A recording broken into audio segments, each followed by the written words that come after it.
Hello बच्चों, मैं हूं विमल प्रताप और आज हम लोग पढ़ने वाले हैं फ्रॉग। ठीक है। ये क्लास 11th का बहुत ही इंपॉर्टेंट टॉपिक है। इससे जो है बहुत ही सारे क्वेश्चंस पूछे जाते हैं आपके नीट में। ठीक है। तो नीट के प्रोस्पेक्टिव से जो है ये बहुत ही ज़्यादा इंपॉर्टेंट टॉपिक है। ठीक। तो आज हम लोग जो है फ्रॉग के बारे में ही देखने वाले हैं कि इनका स्ट्रक्चर कैसा होता है, इनकी मॉर्फोलॉजी कैसी है, एनाटॉमी कैसी है, इनका यूजेस क्या क्या हो सकता है, इकोनॉमिकली ये इंपॉर्टेंस रखते हैं या नहीं रखते हैं। तो इन सब चीज़ों के बारे में जो है आज हम लोग यहाँ पर डिस्कस करने वाले हैं। ठीक है। तो चलिए शुरू करते हैं हम लोग फ्रॉग के बारे में। ठीक है। तो देखते हैं सबसे पहले हम लोग फ्रॉग फ्रॉग का अगर साइंटिफिक नेम देखें। देखो, सबसे पहले हम लोग क्या करेंगे, फ्रॉग का साइंटिफिक नेम देखेंगे। फ्रॉग का जो साइंटिफिक नेम होता है, हम लोग जो कॉमनली पढ़ते हैं, उसका नाम होता है राना टिगरीना। क्या नाम होता है? राना टिगरीना नाम होता है। ठीक है। तो इसी के बारे में जो है हम लोग यहाँ पर पढ़ने वाले हैं। ठीक है। फ्रॉग की बहुत सारी स्पीसीज होती हैं, तो हम लोग किसके बारे में पढ़ने वाले हैं? राना टिगरीना के बारे में पढ़ने वाले हैं। ठीक है। तो अगर इसका बायोलॉजिकल क्लासिफिकेशन करके देखें, देखो सभी लिविंग बींग्स, चाहे वो एनिमल हो चाहे प्लांट हो, उनको जो है अगर हम लोग स्पेसिफिक बेसिस पे पढ़ते हैं, मतलब स्पेशली उसी एनिमल को पढ़ने वाले हैं, तो उनका साइंटिफिक क्लासिफिकेशन भी हमको करना जरूरी होता है। जैसे हम लोगों ने साइंटिफिक नेम देखा ना, वैसे उनका क्लासिफिकेशन भी करना जरूरी होता है। ठीक है। तो अब बताइए ये क्या है? एनिमल है, तो ऑब्वियस बात है एनिमल है तो किंगडम एनिमेलिया में आएगा भाई। ठीक है। किंगडम एनिमेलिया में आएगा। अब आप लोगों ने देखा हुआ था, हम लोगों ने एनिमल किंगडम पढ़ा हुआ है। ठीक, हम लोगों ने एनिमल किंगडम पढ़ा हुआ है। तो फ्रॉग के पास क्या होता है? नोटोकॉर्ड या फिर वर्टिब्रल कॉलम पाया जाता है। तो इसकी वजह से इसको जो है हम लोग क्या करते हैं? फाइलम कॉर्डेटा में रखते हैं। किसमें? फाइलम कॉर्डेटा में इसको रखा जाता है। और वहीं सब फाइलम की बात करते हैं तो वर्टिब्रेटा, सब फाइलम की बात करें तो वर्टिब्रेटा, मतलब इसके पास वर्टिब्रल कॉलम पाया जाता है। ठीक है। क्लास की बात करते हैं तो क्लास एम्फीबिया में आता है। सुपर क्लास की बात करते हैं तो टेट्रापोडा में आता है। क्यों? क्योंकि इसके पास 4 पैर होते हैं ना भाई, टेट्रापोडा में आता है। नेक्स्ट जीनस की बात करते हैं तो जीनस राना हो जाता है। स्पीसीज क्या हो जाएगा? टिगरीना। स्पीसीज क्या हो जाएगा? टिगरीना। ठीक है। तो ये क्लासिफिकेशन आपको याद रखना है। Kingdom Animalia, phylum Chordata, sub phylum Vertebrata, class Amphibia, super class Tetrapoda, genus Rana, species tigrina. ठीक है। ये तो हो गया इसका क्लासिफिकेशन। क्या हो गया? क्लासिफिकेशन। ठीक है। अब इसके हैबिटाट की बात करते हैं, कहां पर ये जनरली पाया जाता है, ज्यादातर जो है ये कहां पर रहता है। अब एम्फीबिया के बारे में हम लोगों ने एनिमल किंगडम में पढ़ा हुआ था कि भाई ये दोनों जगह पर पाए जा सकते हैं, लैंड एंड वाटर, दोनों जगह पर ये आसानी से पाए जा सकते हैं। तो सेम यहाँ पर भी वही चीज है, हैबिटाट है। हैबिटाट में देखो कहाँ पर है, ये लैंड पे भी पाया जाता है और साथ साथ में वाटर में भी पाया जाता है, मतलब ये दोनों जगह पर रह सकता है। ठीक है। कहने का तात्पर्य यही है, पाया जाना मतलब it is not a proper word, we can call it that ये लैंड एंड वाटर दोनों जगह पे रह सकते हैं। ठीक है। आगे देखते हैं, हैबिट की बात करते हैं। हैबिट की बात करें मतलब ये भाई ये कैसे रहते होंगे, इनका जीवन यापन कैसा होता होगा, तो उसके बारे में यहाँ पर डिस्कस करेंगे। हैबिट की बात करते हैं तो ये कोल्ड ब्लडेड होते हैं। कैसे होते हैं? कोल्ड ब्लडेड, या फिर पॉइकिलोथर्म्स होते हैं, या फिर हम लोग बोल सकते हैं इसको पॉइकिलोथर्मस। अब पॉइकिलोथर्म्स या फिर कोल्ड ब्लडेड का मतलब क्या होता है? सिंपली हम लोग कह सकते हैं कि इन ये जो है इनका ब्लड जो होता है, या फिर कह सकते हैं इनके बॉडी का टेम्परेचर जो होता है, ये अकॉर्डिंग टू द क्लाइमेट या फिर according to the environmental temperature रहता है। जैसे कह सकते हैं अगर इन्वायरमेंट का टेम्परेचर जो है 40 डिग्री सेल्सियस है, तो इनके बॉडी का टेम्परेचर भी कितना होगा? 40 डिग्री सेल्सियस ही रहेगा। ठीक है। तो इनका टेम्परेचर जो है वैरी नहीं करता है, मतलब इन्वायरमेंट से जो है वैरी नहीं करेगा, सेम एज द इन्वायरमेंट ही रहेगा। जैसे हमारे बॉडी का टेम्परेचर कैसा होता है? हमारे बॉडी का टेम्परेचर जो है कांस्टेंट होता है, ये ना तो कभी बढ़ता है ना तो कभी घटता है। मतलब ऐसा बुखार हो गया, बीमार हो गया, तब हो गए, तब जो है आपका जो है टेम्परेचर घट बढ़ सकता है, नहीं तो नॉर्मली क्या होता है, हमारे बॉडी का टेम्परेचर कांस्टेंट रहता है। ठीक है। हमारे बॉडी का टेम्परेचर हमारे इन्वायरमेंट के ऊपर डिपेंड नहीं करता है। लेकिन यहाँ पर जो फ्रॉग्स होते हैं उनका टेम्परेचर कैसा होता है? उनका टेम्परेचर इन्वायरमेंट के ऊपर डिपेंड करता है। अगर इन्वायरमेंट का टेम्परेचर ज्यादा तो इनका भी ज्यादा हो जाएगा, इन्वायरमेंट का टेम्परेचर कम तो इनका भी टेम्परेचर क्या हो जाएगा? कम हो जाता है। ठीक है। इसी वजह से इनको क्या बोलते हैं हम लोग? पॉइकिलोथर्म्स या फिर कोल्ड ब्लडेड बोलते हैं। सिंपली क्या लिखा हुआ है? They can not regulate their body temperature, ये अपने बॉडी टेम्परेचर को मेंटेन नहीं रख सकते हैं, इसी वजह से इनको क्या बोलते हैं? कोल्ड ब्लडेड बोलते हैं। ठीक है। आगे देखते हैं, आगे क्या बता रहा है कि ये कैमोफ्लॉज शो करते हैं, कैमोफ्लॉज शो करते हैं और मिमिक्री शो करते हैं। कैमोफ्लॉज, कैमोफ्लॉज मतलब क्या होता है? कैमोफ्लाज का सिंपल सा मतलब ये होता है कि अपने स्किन का कलर क्या कर सकते हैं, बदल सकते हैं। अपनी स्किन का कलर अपने इन्वायरमेंट के अकॉर्डिंग चेंज कर सकते हैं। हरी हरी घास में रह रहे हैं तो क्या करेंगे, अपने बॉडी का या फिर कह सकते हैं अपनी स्किन का कलर कैसा कर लेंगे, ग्रीन कर लेंगे। ठीक है, अगर हरी घासों में रह रहे हैं तो ग्रीन कर लें, येलो में रह रहे हैं तो येलो कर लेंगे अपनी स्किन का कलर। ठीक है, ये जिस इन्वायरमेंट में या फिर जिस सराउंडिंग में रह रहे होते हैं उसी के अकॉर्डिंग ये जो है अपने स्किन का कलर चेंज कर सकते हैं, ताकि वहां पर छिप सकें और इस शिकार इनका शिकार ना कर पाए। कोई शिकारी है इनका शिकार ना कर पाए, ठीक है, इनको मार ना पाए। तो अपने बचाव के लिए जो है ये अपने कलर को चेंज कर सकते हैं, जिसको हम लोग क्या बोलते हैं, कैमोफ्लाज बोलते हैं। नेक्स्ट क्या कह रहा है, मिमिक्री। मिमिक्री की बात करें तो मिमिक्री का मतलब क्या हो गया भाई, मिमिक्री का मतलब ये हो गया कि ये नकल कर सकते हैं किसी दूसरे। अब ये नकल किसका करेंगे, सांप बिच्छू का नकल तो करेंगे नहीं ना भाई, ये नकल भी किसका करेंगे, दूसरे फ्रॉग का नकल करते हैं, अदर फ्रॉग का नकल करते हैं। जैसे जैसे मान लो कोई सांप है जो कि इनका शिकार करने के लिए आ रहा है, तो ये क्या करेंगे, ये जो है अपने ऐसा नहीं कि इंस्टेंट नहीं कर लेते हैं। ठीक है, इंस्टेंट नहीं कर लेंगे कि सांप को देखा तुरंत कलर बदले, ऐसा नहीं, जादू थोड़ी आता है इनको। ठीक है, ये कैसा करते हैं, ये मतलब अपने स्किन का कलर जैसे जिस इन्वायरमेंट में रह रहे हैं उसी के हिसाब से जो है बदल के रखे रहते हैं। या फिर जो है जो फ्रॉग का शिकार ज्यादा होने के चांसेस होते हैं, ये ऐसे फ्रॉग की नकल कर लेते हैं या फिर ऐसे फ्रॉग का जो है स्किन कलर एक्वायर कर लेते हैं, या फिर कह सकते हैं अपने स्किन को बदल के वैसा कर देते हैं।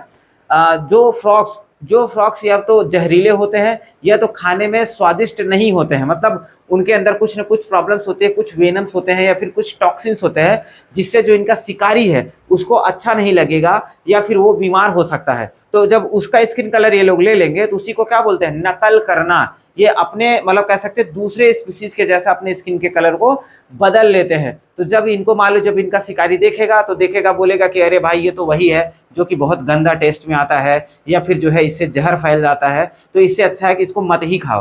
तो क्या हो गया, ये बच गए ना, अपने अपने स्किन की कलर को जो है दूसरे फ्रॉग से मिमिक करके क्या कर गए, बच गए। तो इसको ही बोलते हैं हम लोग मिमिक्री। ठीक है, तो ये मिमिक्री भी करने की कैपेसिटी इनके पास होती है और कैमोफ्लाज की तो थी ही। ठीक है, कैमोफ्लाज मतलब होता है स्किन का कलर चेंज करना, मिमिक्री मतलब होता है किसी दूसरे फ्रॉग की नकल करना, उसके जैसे अपने बॉडी को एडाप्ट कर लेना, इसको बोलते हैं मिमिक्री। ठीक है, नेक्स्ट क्या कह रहा है कि ये हाइबरनेशन शो करते हैं। हाइबरनेशन का मतलब क्या होता है भाई, अगर अत्यधिक ठंडी पड़ रही है, अगर अत्यधिक ठंडी पड़ रही है तो जैसा मैंने बताया ये अपने बॉडी के टेम्परेचर को तो रेगुलेट कर ही नहीं सकते हैं।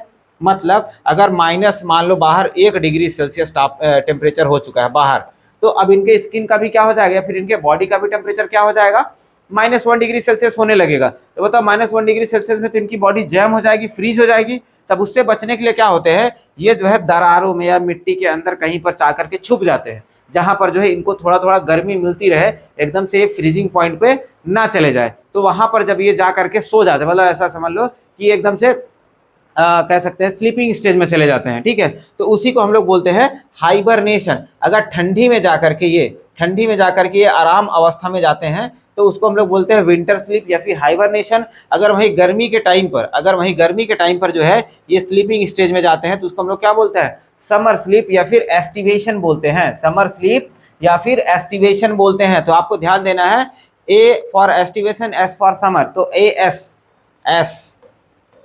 से याद कर सकते हैं, A for aestivation, S for summer. ठीक है, HW होमवर्क मिलता था ना हमको, HW से आप याद कर सकते हैं। हाइबरनेशन कब होगा, विंटर में होगा। हाइबरनेशन कब होगा, विंटर में होगा। ठीक है, तो जब अत्यधिक ठंडी पड़ने लगेगा तो विंटर स्लीप में चले जाते हैं, अत्यधिक गर्मी पड़ने लगता है तो समर स्लीप में ये लोग चले जाते हैं। ठीक है, तो यहाँ तक समझ में आया आपको। आगे अगर हम लोग देखते हैं आगे क्या है, अब आगे जो है देखो, ये तो नॉर्मल जनरल हैबिटाट और हैबिट के बारे में हमने डिस्कस कर लिया। ठीक है, जनरल हैबिटाट और हैबिट के बारे में हमने डिस्कस कर लिया। अब आगे अगर हम लोग देखते हैं तो आगे आता है मार्फोलॉजी। मार्फोलॉजी मतलब होता है इनके इस शरीर की बनावट कैसी होती है, मतलब इनकी बॉडी कितने पार्ट में डिवाइडेड है, हेड है, नेक है, ट्रंक है, टेल है, ये सारी चीजें है कि नहीं, हेड में क्या पाया जाता है, ट्रंक में क्या पाया जाता है, लेग्स कैसे होते हैं। ठीक है, ये सारी चीजें जो है मार्फोलॉजी के अंतर्गत देखेंगे। सिंपली मार्फोलॉजी का मतलब क्या होता है, बाहरी बनावट, इनकी बाहरी बनावट कैसे है उसी को जो है हम लोग यहाँ पर डिस्कस करेंगे। ठीक है, तो यहाँ पर जो है जो बाहरी बनावट है इनका हम लोग डायग्राम से डिस्कस कर लेंगे। ठीक है, कोई चीज यहाँ पर एक्स्ट्रा लिखने की आवश्यकता नहीं है, हम लोग डायग्राम में ही देख लेंगे कि इनकी बनावट कैसी है। ठीक है, तो सबसे पहली बात तो देखो ये आपका सिंपल सा एक फ्रॉग जैसा स्ट्रक्चर, फ्रॉग जैसा क्या आपको फ्रॉग दिख रहा होगा। अब फ्रॉग को अगर हम लोग देखते हैं तो नॉर्मली इसको हम लोग दो पार्ट में डिवाइड कर सकते हैं। एक पार्ट क्या हो जाता है भाई आपका, एक पार्ट ये जिसके अंदर क्या आ जा रहा है, हेड आ जा रहा है। दूसरा हेड के बाद क्या हो जा रहा है, सीधा ट्रंक वाला पोर्शन आ जा रहा है। कौन सा पोर्शन, सीधा ट्रंक वाला पोर्शन आ जा रहा है। ठीक है, तो हम लोग कह सकते हैं इनकी बॉडी को जो है हम लोग दो पार्ट में डिवाइड कर सकते हैं। एक क्या हो जाएगा, हेड, और दूसरा क्या हो जाएगा, ट्रंक। ठीक है, तो हेड एंड ट्रंक है तो इसका मतलब क्या हो गया, इनके बॉडी में ना तो नेक है, नेक क्या हो जाएगा, एब्सेंट हो जाएगा, और उसी के साथ में टेल भी एब्सेंट हो जाएगा, टेल भी क्या हो जाएगा, एब्सेंट हो जाएगा। ठीक है, तो आपको ये ध्यान देना है कि इनके पास क्या नहीं पाया जा रहा है, क्या नहीं पाया जा रहा है, नेक एंड टेल जो है नहीं पाया जाता है। क्या पाया जा रहा है, हेड एंड ट्रंक पाया जाता है। ठीक है, हेड एंड ट्रंक पाया जा रहा है। ठीक है, आगे देखें अगर हम लोग, तो अब हेड को पहले, सबसे पहले हेड को डिस्कस करें। हेड देखो, ये हेड है हमारा। अब हेड में क्या क्या पाया जाता है, देखो हेड में सबसे पहले तो भाई ये इनका क्या है, माउथ है। अगर देखो ये क्या हो जा रहा है, माउथ है, माउथ यहीं पर होगा, ये माउथ है इनका, इसको हम लोग लिख सकते हैं क्या है, ये माउथ है। ठीक है, सबसे पहला पार्ट क्या हो गया, माउथ हो गया। माउथ के बाद क्या दिखाया जा रहा है, यहाँ पर देखो ऐसे ये छोटा सा गोला सा छेद होता है।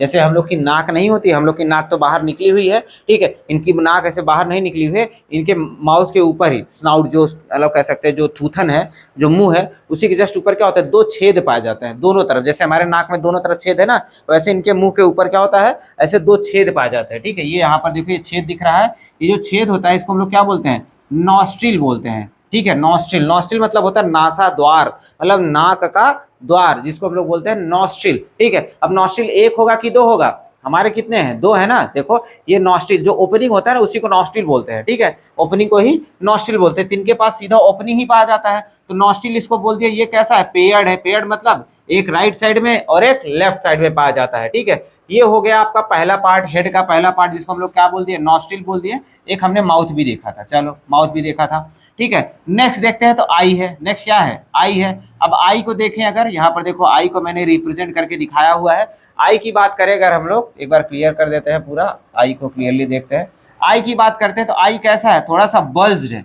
बल्ज मतलब क्या होता है, बाहर उभरा हुआ, बाहर उभरा हुआ, निकला हुआ है। देखो यहाँ पर थोड़ा सा ऐसे मैंने बनाया है ना, ये देखो ये ऐसे थोड़ा उठा हुआ है, तो इसका मतलब क्या हुआ, आंख इसी में धसी हुई है, थोड़ा सा बाहर की तरफ ऐसे उठी हुई है, आंख ऐसे निकली हुई है बाहर की तरफ, इसी को बोलते हैं बल्ज। तो इनकी आंखें कैसी होती हैं, बल्ज होती हैं। ठीक है, बल्ज होती हैं। और उसके साथ में ही क्या देखना है हमको, उसके साथ में देखो ये दोनों पॉइंट इसी के हैं, ये दोनों पॉइंट इसी के हैं, आंख के ही है। क्या है, कह रहा है कि कवर्ड बाय निक्टिटेटिंग मेम्ब्रेन। इनकी जो आई होती है वो निक्टिटेटिंग मेम्ब्रेन से कवर्ड होती है, मतलब इनके आई के ऊपर एक ट्रांसपेरेंट मेम्ब्रेन, झिल्ली जैसा स्ट्रक्चर पाया जाता है, जिसको हम लोग बोलते हैं निक्टिटेटिंग मेम्ब्रेन। अब ये निक्टिटेटिंग मेम्ब्रेन क्या करता है, ये इनकी आईज को प्रोटेक्ट करता है while they are in the water. जब ये पानी में रह रहे होते हैं तो उस टाइम पर भाई इनको आंखें खोल करके देखनी है। अब आंखें ऐसे मान लो उसके ऊपर कोई कवच नहीं पाया जाएगा, तो सीधा जब आंख खोलेंगे तो आंख में पानी घुस जाएगा।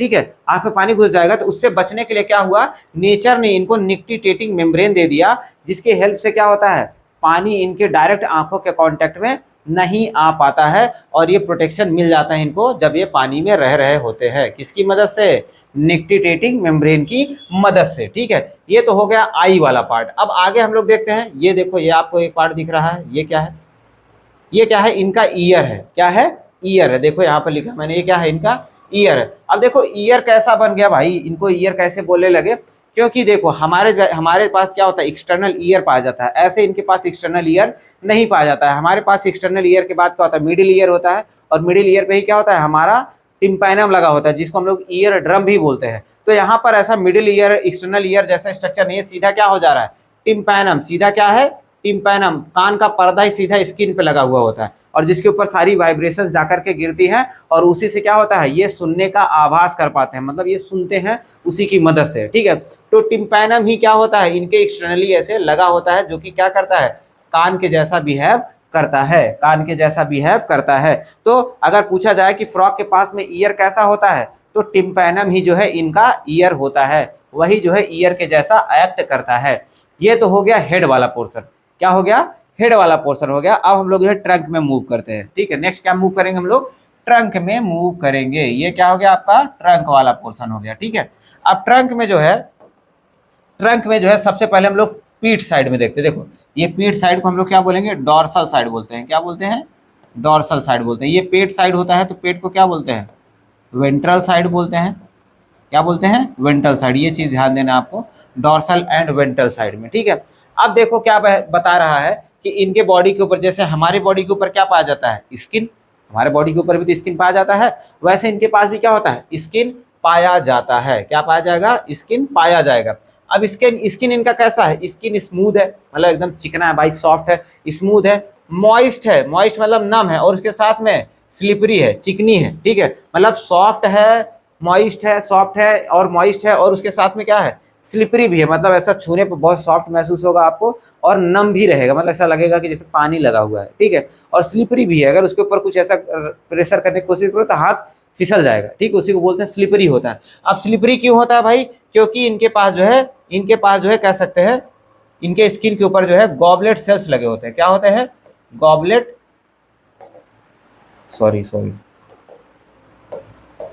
सेल्स, या फिर कह सकते हैं म्यूकस ग्लैंड लगे होते हैं। क्या होते हैं?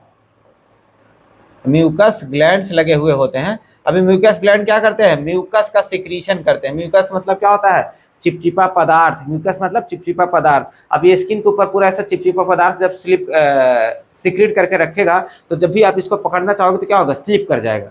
ठीक है, स्लिप कर जाएगा। तो क्यों स्लिप कर जा रहा है? क्योंकि इसके स्किन पे क्या होते हैं? म्यूकस होते हैं। म्यूकस की वजह से ये मॉइस्ट हो जाता है और स्मूथ हो जाता है। ठीक है, यहाँ तक समझ में आया आप लोगों को? ठीक है, यहाँ तक समझ में आ गया होगा। आगे अगर हम लोग देखें, अब स्किन की ही बात करें, तो स्किन में भी क्या है? दो वैरायटी पाई जा रही है। दो वैरायटी का मतलब क्या हो गया? कि इनके पीठ का स्किन जो है अलग कलर का होता है, और पेट साइड का स्किन जो है अलग कलर का होता है। मतलब हम लोग कह सकते हैं डॉर्सली वेंट्रली जो है इनका स्किन जो है कह सकते हैं अलग अलग टाइप का हो सकता है। तो हम लोग सबसे पहले अगर वेंट्रल साइड में देखें, आगे की तरफ देखें, ये क्या था? ये वेंट्रल साइड था, ये वेंट्रल साइड था। अगर वेंट्रल साइड की बात करते हैं, तो वेंट्रल साइड पे जो स्किन होता है यूनिफॉर्मली लाइट येलो कलर का होता है। कैसा होता है? Uniformly light yellow. मतलब जो है, देखो येलो कलर से मैंने बनाया ना, ये येलो कलर से ऐसा पूरा ही रंगा रहेगा। येलो कलर से ही क्या होता है?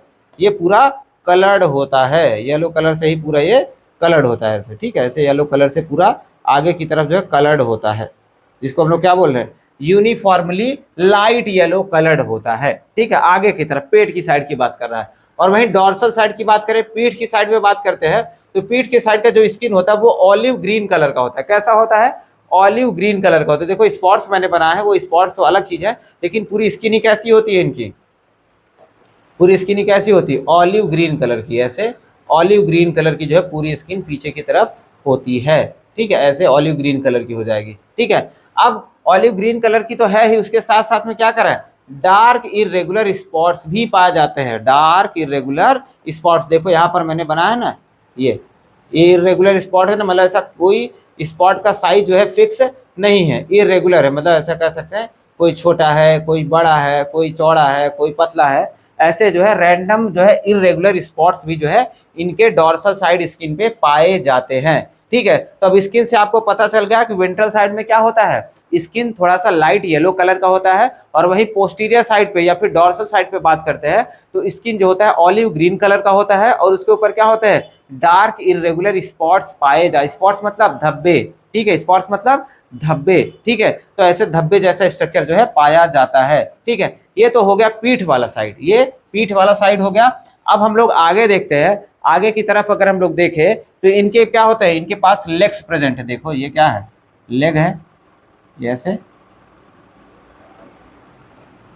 इनके पास लेग्स पाए जा रहे हैं। तो ये आगे वाले को, जो आगे लेग्स पाया जाता है, आगे, ये आगे वाला है, इसको हम लोग क्या बोलते हैं? फोर लिम्स बोलते हैं। क्या बोलते हैं? फोर मतलब होता है आगे की तरफ। ये पीछे वाला है, ये पीछे वाले को क्या बोल दिया हमने? हाइंड लिम्ब बोल दिया। क्या बोल दिया? हाइंड लिम्ब बोल दिया। ठीक है, अब फोर लिम्ब के पास में जो आगे वाला लेग होता है, उसके पास में 4 डिजिट्स भी होते हैं। 4 डिजिट्स मतलब 4 फिंगर। क्या? 4 फिंगर्स, डिजिट्स मतलब होता है फिंगर्स। तो 4 ये 4 का स्पेलिंग अलग है, FORE, 4 मतलब होता है आगे, FOUR 4 मतलब होता है 4, ठीक है। तो 4 लिम्स के पास में 4 डिजिट होता है, ऐसे बोलने में तो सेम सेम लग रहा है ना। 4 लिम्स के पास में क्या होता है, 4 डिजिट्स होता है। और वहीं हाइंड लिम्ब की बात करते हैं तो हाइंड लिम्ब के पास में क्या होता है, 5 डिजिट्स होगा, मतलब हाइंड लिम्ब के पास में 5 उंगलियां होंगी, फोर लिम्ब के पास में 4 उंगलियां होंगी, ठीक है।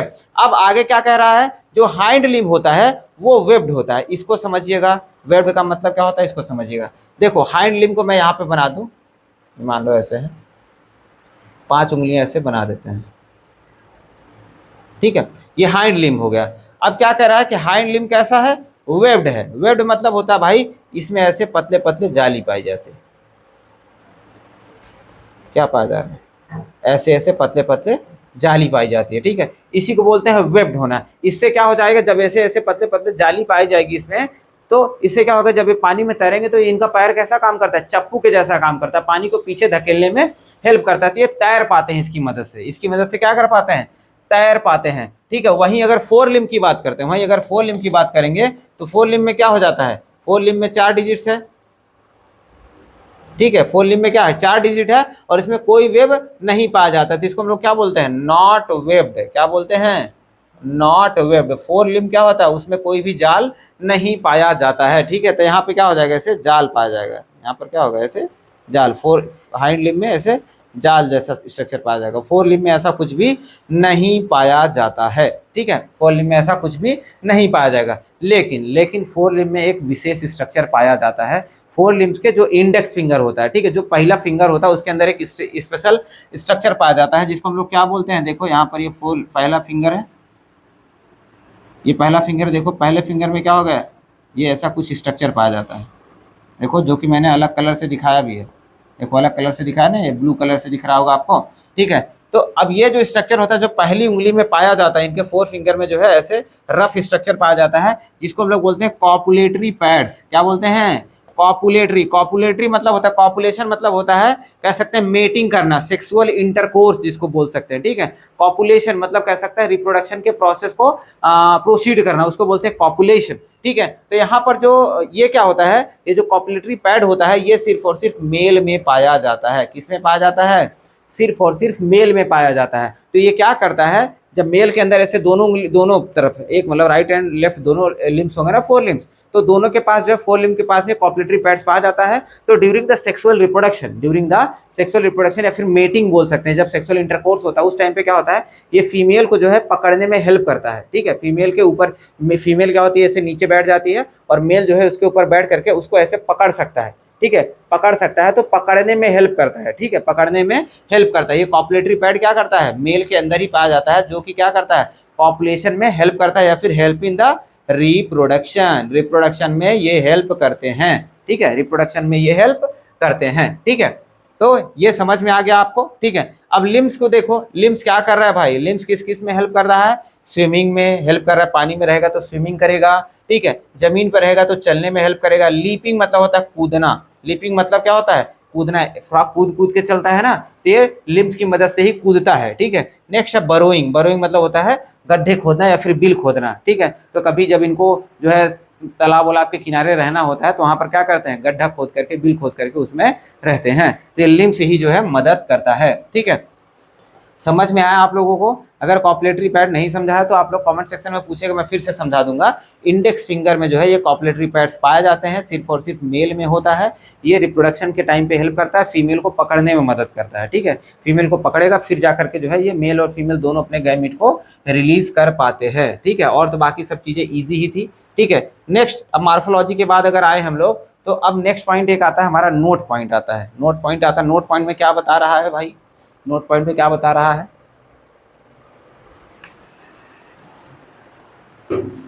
कह रहा है frog never drinks water. Frog never drinks water, कभी भी जो है ये पानी नहीं पीता है। तो भाई जब पानी नहीं पीता है तो ये क्या करता है, पानी कैसे इसको मिलता होगा, बिना पानी के तो जी नहीं सकते हम लोग, तो इसको कैसे पानी मिलता है, ये क्या करता है, स्किन से ही एब्जॉर्ब कर लेता है। क्या करता है, स्किन से ही एब्जॉर्ब कर लेता है। ठीक है, तो ये इंपॉर्टेंट पॉइंट है भाई, नोट करके बता रहा हूँ तो मतलब इंपॉर्टेंट ही है। तो फ्रॉग कभी भी जो है पानी नहीं पीता है, ये स्किन से ही जो है एब्जॉर्ब करते रहता है। अब मैंने पीछे बताया था आप लोगों को कि इसके पास नेक एंड टेल नहीं पाया जाता है, तो नेक एंड टेल क्या हो गया, एब्सेंट हो गया। ठीक है, नेक एंड टेल एब्सेंट हो जाता है। ठीक है, आगे देखें, आगे क्या कह रहा है कि फ्रॉग जो होते हैं ये क्या करते हैं, सेक्सुअल डाइमॉर्फिज्म शो करते हैं। एग्जिबिट मतलब होता है शो करना, ये क्या करते हैं, सेक्सुअल डाइमॉर्फिज्म शो करते हैं। डाई डाई मतलब क्या होता है, टू, डाई मतलब टू होता है। मॉर्फोलॉजी मतलब कह सकते हैं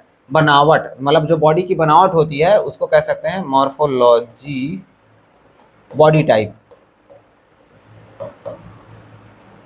ठीक है, तो इनकी बॉडी जो है, मतलब डाइमॉर्फिज्म का मतलब हो गया सिंपली सा, इनके मेल का बॉडी का स्ट्रक्चर थोड़ा सा अलग होगा, फीमेल के बॉडी का स्ट्रक्चर थोड़ा सा अलग होता है। जैसे ह्यूमंस में भी हम लोग क्या कर सकते हैं, मेल और फीमेल को ऐसे बाहर से ही देख के बता सकते हैं ना भाई, ये मेल है ये फीमेल है। ठीक है, मतलब दाढ़ी मूछें आ रही हैं तो वो क्या हो जाएगा, मेल हो जाएगा, और दाढ़ी मूछें नहीं आ रही तो क्या हो जाएगा, वो फीमेल हो जाएगी।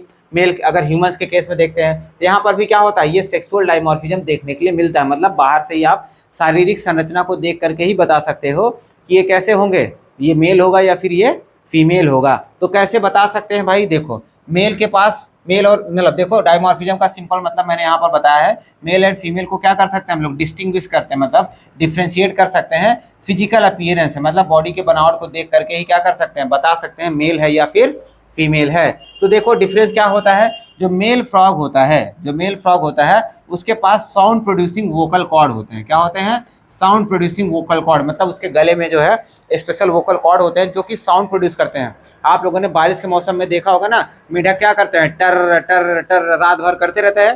ठीक है, और भी बहुत सारी टाइप की आवाज़ निकालते हैं मेढक लोग। तो वो जो मेढक आवाज़ निकाल रहा होता है वो कौन होता है, मेल होता है। कौन होता है, मेल ही होता है। मेल ही सिर्फ साउंड प्रोड्यूस कर सकता है, यहाँ पर फीमेल साउंड प्रोड्यूस नहीं कर पाती है। तो मेल के पास में एक पहचान हो गई, जो चिल्ला रहा है वो क्या होगा, मेल होगा। ठीक है, और उसके साथ में मेल के पास में कॉपलेटरी पैड होता है उनकी पहली उंगली में, 4 फिंगर के, या फिर कह सकते हैं क्या था, 4 लिम्स के जो है फर्स्ट फिंगर में, 4 लिम्ब के फर्स्ट फिंगर में क्या होता है, कॉपलेटरी पैड्स पाया जाता है। तो इससे भी आप पहचान सकते हो ये सिर्फ और सिर्फ किसके पास है, मेल के पास ही होता है। ठीक है, और वहीं फीमेल की बात करें, फीमेल की बात करें तो इनके पास कुछ भी नहीं पाया गया, इन दोनों में से कुछ भी नहीं होता है, ना तो इनके पास वोकल कॉर्ड है ना तो कॉपलेटरी पैड है। ठीक है, आगे अगर हम लोग देखें, अब आ जाता है हमारा एनाटॉमी। क्या आ जाता है, एनाटॉमी आ जाता है। अब एनाटॉमी में अगर हम लोग देखें,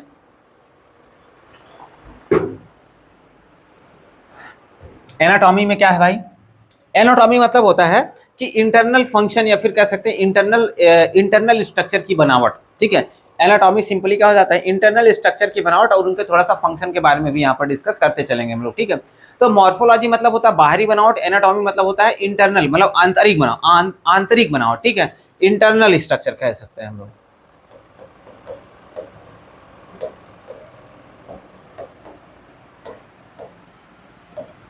क्या बोलते हैं, इंटरनल स्ट्रक्चर जो है हम लोग इसको बोल देते हैं। ठीक है, तो ऐसे अब एनाटॉमी में जो है हम लोग 6-7 सिस्टम देखने वाले हैं। जैसे ह्यूमंस में नहीं देखते हम लोग, digestive system, circulatory system, excretory system, ऐसे जो है हम लोग यहाँ पर भी जो है इसके भी जो है एनाटॉमी के बारे में देखने वाले हैं, या फिर हम लोग कह सकते हैं वही सेम चीज़, इसके भी एनाटॉमी को जो है हम लोग देखने वाले हैं। ठीक है, तो सबसे पहले आता है हमारा डाइजेस्टिव सिस्टम। क्या आता है, डाइजेस्टिव सिस्टम आता है। ठीक है, अब डाइजेस्टिव सिस्टम में क्या होता है भाई, हमारे एकदम आप लोग जो है ह्यूमन से कंपेयर करके बहुत आसानी से पढ़ सकते हैं इसको, एकदम सेम, मतलब बहुत सारी चीज़ें जो है सिमिलर ही हैं। हमारी एनाटॉमी और इसकी एनाटॉमी में जो है बहुत ज़्यादा सिमिलरिटी पाई जाती है, तो उसी को जो है हम लोग यहाँ पर ऐसे कंपेयर करके देख सकते हैं। तो देखो, अब कोई भी डाइजेस्टिव सिस्टम किससे मिल करके बनता है भाई, सबसे पहली बात तो एक एलिमेंट्री कैनाल होना चाहिए भाई, पूरा माउथ से लेकर के एनस तक जो एलिमेंट्री कैनाल फैला होना चाहिए, और इसके साथ में क्या होना चाहिए, उसके साथ में जो है डाइजेस्टिव ग्लैंड्स भी तो होने चाहिए। फूड को कैसे डाइजेस्ट करोगे, फूड को डाइजेस्ट करने के लिए क्या होना चाहिए, डाइजेस्टिव ग्लैंड्स भी होना चाहिए। तो कोई भी डाइजेस्टिव सिस्टम दो चीज से मिलकर के बनता है, एक तो एलिमेंट्री कैनाल, दूसरा डाइजेस्टिव ग्लैंड से मिलकर के बनता है। ठीक है, अब फ्रॉग की बात करते हैं, तो फ्रॉग कैसे होते हैं, कार्निवोरस होते हैं। कार्निवोरस का मतलब ईट फ्लैश, क्या खाते हैं, ये मांस खाते हैं ना भाई, ये क्या खाते हैं, मांस खाते हैं। मांस बोले तो ऐसा नहीं कि शिकार कर रहे, हिरण का शेर का शिकार करके खा रहे, इतना औकात नहीं इनका। ये क्या करते हैं, कीड़े मकोड़े को खाते हैं ना। तो कीड़े मकोड़े क्या हो गए भाई, एक हिसाब से जीव जंतु ही तो हो गए, ठीक है, एनिमल्स में तो आ जाएंगे ना, ठीक है। तो इसी वजह से इनको क्या बोला जाता है, कार्निवोर्स बोला जाता है। क्यों? क्योंकि ये क्या करते हैं, कीड़े मकोड़ों को खाते हैं, ठीक है। अब कीड़े मकोड़ों को खाने की वजह से क्या हो जाता है, इनकी एलिमेंट्री कैनाल की जो लेंथ होती है ना, इनकी जो एलिमेंट्री कैनाल की लेंथ होती है वो शॉर्ट हो जाती है, छोटी हो जाती है। क्योंकि भाई ये रॉ फूड खा नहीं रहे, जैसे घास फूस तो खा नहीं रहे कि उनको पचाने के लिए जो है इनको सेल्यूलोज डाइजेस्ट करना पड़ेगा, स्टार्च डाइजेस्ट करना पड़ेगा, ऐसा कुछ डाइजेशन होना नहीं है इनके पास में, ठीक है। तो इसकी वजह से क्या हो जाता है कि इनका एलिमेंट्री कैनाल छोटा हो जाता है, क्योंकि इनको डायरेक्ट जो है प्रोटीन न्यूट्रिशन को ही डाइजेस्ट करना होता है। तो इनको जो है ऐसा इतना बड़ा एलिमेंट्री कैनाल की आवश्यकता पड़ती ही नहीं है, ठीक है। तो हम लोग को ध्यान देना है कि फ्रॉग का जो एलिमेंट्री कैनाल होता है वो शॉर्ट होता है। क्यों शॉर्ट होता है? क्योंकि ये कैसे होते हैं, कार्निवोर्स होते हैं। कार्निवोर्स होने की वजह से इनका एलिमेंट्री कैनाल कैसा हो गया, छोटा हो जाता है। और इनकी टंग कैसे है, बाइलोब्ड, जैसे सांपों का देखा होगा ना आप लोगों ने, इनकी इसकी टंग भी कैसे हो जाती है, ऐसे बाइलोब्ड जो है टंग हो जाती है, ठीक है। तो अभी जो है आगे हम लोग डायग्राम से इसको समझते हैं, देखिए यहाँ पर आपको दिख रहा होगा, इसका पूरा मैंने एलिमेंट्री कैनाल बना करके दिखाया हुआ है। ये आपका यहाँ से माउथ से लेकर के बक्कल कैविटी, ईसोफेगस, स्टमक से लेते हुए जो है आपका पूरा जो है कहाँ तक जा रहा है, एनस तक जा रहा है। यहाँ पर एनस नहीं बोलते, यहाँ पर इसको क्लोएकल अपर्चर बोलते हैं। तो आपको ये ध्यान देना है, ठीक है। ये पूरा एलिमेंट्री कैनाल है जो आपको यहाँ पर दिख रहा है, ठीक है, दिख रहा है आप लोगों को। दिख रहा है ठीक है, दिख रहा है। तो देखिए सबसे पहले शुरू से चलते हैं, माउथ के पार्ट से चलते हैं। तो माउथ के पार्ट में अगर हम लोग देखते हैं, देखो ये क्या है, माउथ है, क्या है, माउथ है।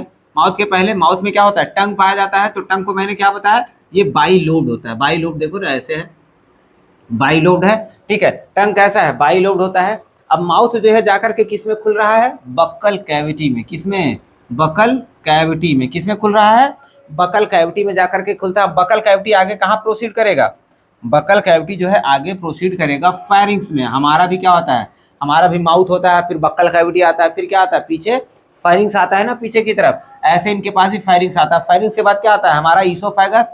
ईसोफेगस आता है, जिसको हम लोग क्या बोल देते हैं, फूड पाइप भी तो बोलते हो, फूड पाइप भी बोल देते हैं। अब फूड पाइप के थ्रू जो है, फूड पाइप मान लो यहाँ पे फूड था, ऐसे फूड पाइप के थ्रू क्या होगा, फूड जाएगा कहाँ पर, स्टमक में जाएगा भाई। कहाँ पर, स्टमक में जाएगा। अब स्टमक में क्या होते हैं, HCl होता है, गैस्ट्रिक जूस होता है, जो कि क्या करेगा, फूड को डाइजेस्ट करने में हेल्प करता है, फूड को डाइजेस्ट करने में हेल्प करता है, ठीक है। तो अब देखो स्टमक के पहले ही मैंने जो है ऐसा देख लो एक फट्टे जैसा स्ट्रक्चर बना दिया यहाँ पे। ये स्ट्रक्चर जो आपको दिख रहा है, इसको हम लोग क्या बोलते हैं, ये जो है ये आपका लीवर होता है। क्या है, लीवर है। और लीवर कैसा है, बाइलोब्ड है, मतलब दो लोब में डिवाइडेड है। एक कह सकते हो ये राइट लोब में डिवाइडेड है, और ये क्या है, ये लेफ्ट लोब में डिवाइडेड है। तो राइट और लेफ्ट जो है हम लोग इसको बोल सकते हैं कि इनका लीवर कैसा होता है, दो लोब में डिवाइडेड होता है, राइट एंड लेफ्ट लोब में डिवाइडेड होता है। तो अब लीवर और क्या कर रहा है, अब लीवर क्या करता है, हमारा लीवर क्या करता है, हमारा लीवर भी बाइल का फॉर्मेशन करता है, बाइल का फॉर्मेशन करता है। तो ये भी क्या करेगा भाई, बाइल का फॉर्मेशन करेगा, ऑब्वियस बात है। बाइल का फॉर्मेशन देखो मैंने क्या बताया था, हमारे ह्यूमंस के जैसा ही तो होता है ना ज्यादातर इनका फंक्शन। तो लीवर क्या करता है, बाइल का फॉर्मेशन करता है, और उसके साथ में अब ये बाइल क्या करेगा, ये फैट को इमल्सिफाई करता है। फैट को इमल्सिफाई का मतलब होता है डाइजेस्ट करना या फिर ब्रेक डाउन करना, छोटे छोटे पार्ट्स में तोड़ना, इसको बोलते हैं इमल्सिफिकेशन ऑफ फैट। फैट को इमल्सिफाई करने का काम कर रहा है, ठीक है। अब आगे देखते हैं, हमारे लीवर से ही लगा हुआ क्या होता है, गाल ब्लैडर होता है। देखो यहाँ पर ये छोटा सा गाल ब्लैडर आपको दिख रहा है, दिख रहा है कि फिर से बना दूं, देखो ये लीवर के साथ में ही नीचे की तरफ देखो ऐसा छोटा सा गाल ब्लैडर दिख रहा है ना, पैकेट के जैसा स्ट्रक्चर, इसी को हम लोग बोलते हैं गाल ब्लैडर। अब गाल ब्लैडर हमारे ह्यूमंस के केस में क्या करता था, बाइल को स्टोर करने का काम करता था ना। जो लीवर बाइल बनाता था वो आकर के कहाँ पे स्टोर होता था, गाल ब्लैडर में ही स्टोर होता था। तो यहाँ पर भी सेम भाई, ये भी क्या करेगा, बाइल को स्टोर करने का काम करेगा। अब उसके बाद देखते हैं लीवर के गाल ब्लैडर के बाद में क्या आता है, देखो ऐसे पत्ती के जैसे स्ट्रक्चर दिख रहा है। ये क्या हो जाता है, जैसे हमारे पास पैनक्रियाज होता है वैसे इनके पास भी क्या होता है, पैनक्रियाज होता है। इनके पास भी क्या है, पैनक्रियाज होता है। अब पैनक्रियाज भी क्या करेगा, कुछ डाइजेस्टिव एंजाइम को रिलीज करता है। पैनक्रियाज भी कुछ डाइजेस्टिव एंजाइम को रिलीज करता है, जो क्या करेंगे, digestion of carbohydrate and protein, digestion of carbohydrate and protein. तो अब यहाँ पर देखो, यहाँ पर ये बाइल ने सॉरी पैनक्रियाज ने भी क्या कर दिया, कुछ केमिकल को रिलीज कर दिया, और लीवर ने भी क्या कर दिया, कुछ केमिकल को रिलीज कर दिया है, जो कि बाइल में जाकर के स्टोर हुआ है। अब ये दोनों क्या होंगे, सेम डक्ट से पास होते हुए जो है आकर के हमारे या फिर इनके इंटेस्टाइन में, फ्रॉग के इंटेस्टाइन में जाकर के ओपन हो जाएंगे, फ्रॉग के इंटेस्टाइन में जाकर के ओपन हो जाएंगे। तो जिस डक्ट के थ्रू जाकर के ओपन होते हैं उसको क्या बोलेंगे हम लोग, कॉमन बाइल डक्ट। एकदम भाई प्रिसाइज तरीके से टू द पॉइंट चीजें बता रहा हूं मैं आपको, एकदम बेस्ट तरीके से। फ्रॉग का इससे ज्यादा अच्छा लेक्चर आपको मिल ही नहीं सकता, मुझे मतलब आई होप, ठीक है। तो ये जो है आप बस थोड़ा सा बोल सकते हैं कि अटेंटिव होकर के देखिए, बस अटेंटिव होकर के पढ़ेंगे, आपको एकदम बेस्ट नॉलेज मिलने वाला है, ठीक है। तो आगे देखें अगर हम लोग, तो कॉमन बाइल डक्ट से क्या हो रहा है, बाइल जूस और क्या हो रहा है, पैनक्रियाटिक जूस जो है मिक्स होकर के कहाँ पर आ जाएगा, हमारे ड्यूडेनम या फिर इनके इंटेस्टाइन के अंदर आ जाता है, ठीक है। तो अब हम यहाँ पर जो है हम लोग कहाँ तक पहुंचे थे, स्टमक तक पहुंचे थे। यहाँ पर हमने कॉमन बाइल डक्ट को देख लिया। अब देखो कोई फूड जो है, कोई फूड जब इनके स्टमक में आता है, कोई फूड जब जो है इनके स्टमक में आता है तो क्या होगा, एसियल और गैस्ट्रिक जूस की मदद से क्या होता है, उसका थोड़ा सा ब्रेकडाउन होता है, मिक्सिंग होता है। तो जब मिक्सिंग होता है हल्का फुल्का जो भी ब्रेकडाउन हुआ था, तो उसके बाद क्या बन जाता है, ये काइम बन जाता है। जो फूड पार्टिकल होता है ना, यहाँ पर ये जो है यहाँ पर क्या बना लेता है, काइम, काइम बना लेता है, ठीक है। ये क्या है, simply mixed food with HCl and gastric juices,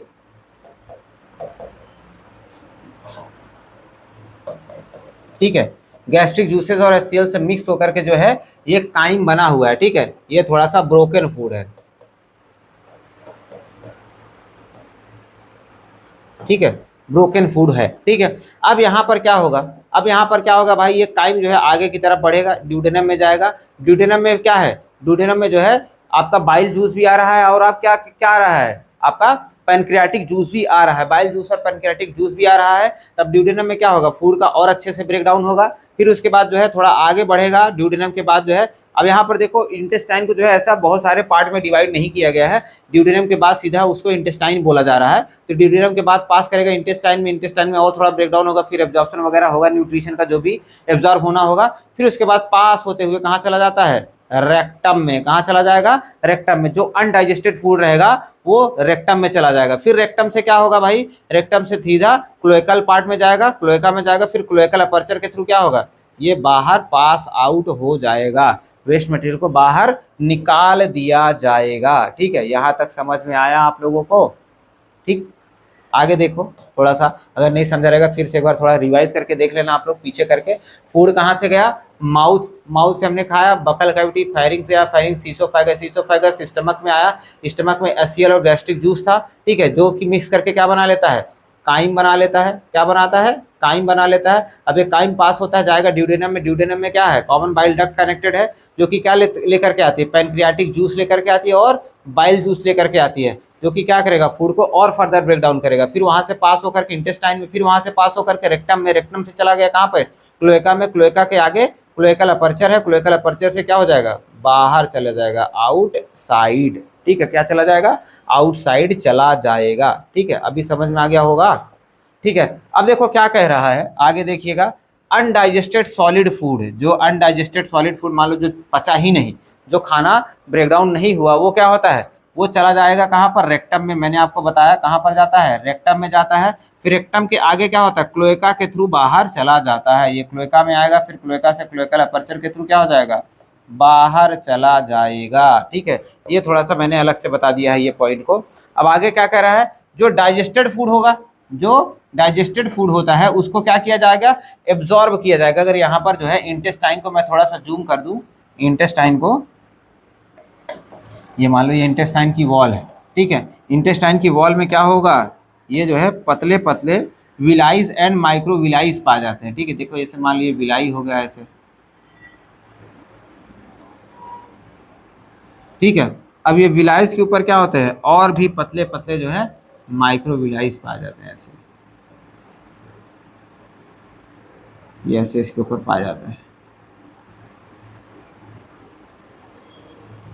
अब ये क्या करेगा, जो भी फूड यहाँ पर डाइजेस्टेड फूड जो है पास होगा आगे की तरफ बढ़ेगा, उसमें से क्या करेंगे, ये एब्जॉर्ब कर लेंगे। क्या करेंगे, एब्जॉर्ब कर लेंगे जो भी मिनरल न्यूट्रिशन होता है inner wall of the intestine. देखो इनर वॉल ऑफ इंटेस्टाइन जो अंदर की तरफ वॉल है उसी से क्या कर रहा है, एब्जॉर्ब कर रहा है, जिसमें क्या लगा हुआ है, विलाइज एंड माइक्रोविलाइज। आपको ध्यान देना है, जो डाइजेस्टेड फूड होता है वो किसकी मदद से एब्जॉर्ब हो रहा है, विलाइज एंड माइक्रोविलाइज की मदद से एब्जॉर्ब हो रहा है। और ये कहाँ पाया जा रहा है, ये हमारे स्मॉल इंटेस्टाइन में, सॉरी इनके फ्रॉग के, हमारे स्मॉल इंटेस्टाइन में भी पाया जाता है, लेकिन इनके पास भी पाया जाता है।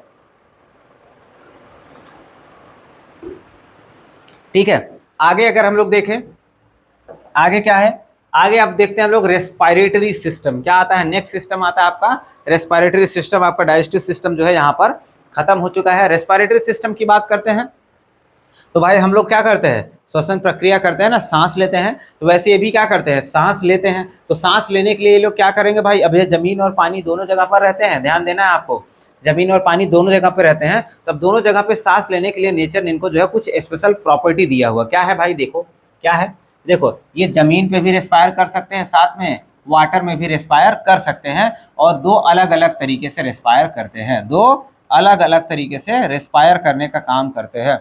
अब जब जमीन पर रहेगा तब कैसे रेस्पायर करेगा, जब पानी में रहेगा तब कैसे रेस्पायर करेगा, उसी के बारे में हमको देखना है। देखो जब जमीन पर रहता है तो बक्कल कैविटी से रेस्पायर करता है। किससे रेस्पायर करेगा, बक्कल कैविटी से, मुंह से सांस लेगा। ठीक है, मुंह से सांस लेगा।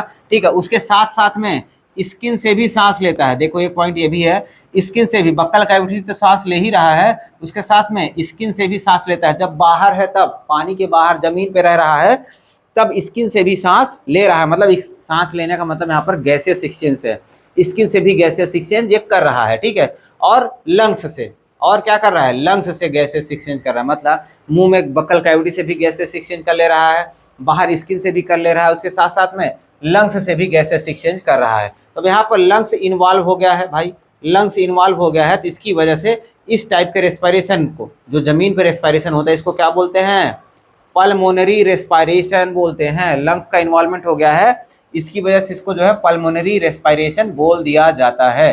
ठीक है, अब वहीं जो वाटर की बात करते हैं, जब पानी में रहता है तो सिर्फ और सिर्फ स्किन से रेस्पायर करता है। किससे रेस्पायर करता है, स्किन से, सिर्फ और सिर्फ स्किन से ही रेस्पायर करता है। तो इस वजह से इसको क्या बोलते हैं, क्यूटेनियस रेस्पिरेशन बोलते हैं। क्या बोलते हैं, क्यूटेनियस रेस्पिरेशन बोलते हैं। और ये हमेशा ही होता है। ये कब होता है, हमेशा ही। देखो जब पानी में है तब भी स्किन से हो रहा है, जमीन पे था तब भी स्किन से हो रहा था। तो ये हमेशा ही होता है, पानी में रहे या फिर जमीन पे, हमेशा जो है स्किन से रेस्पिरेशन हो रहा होता है।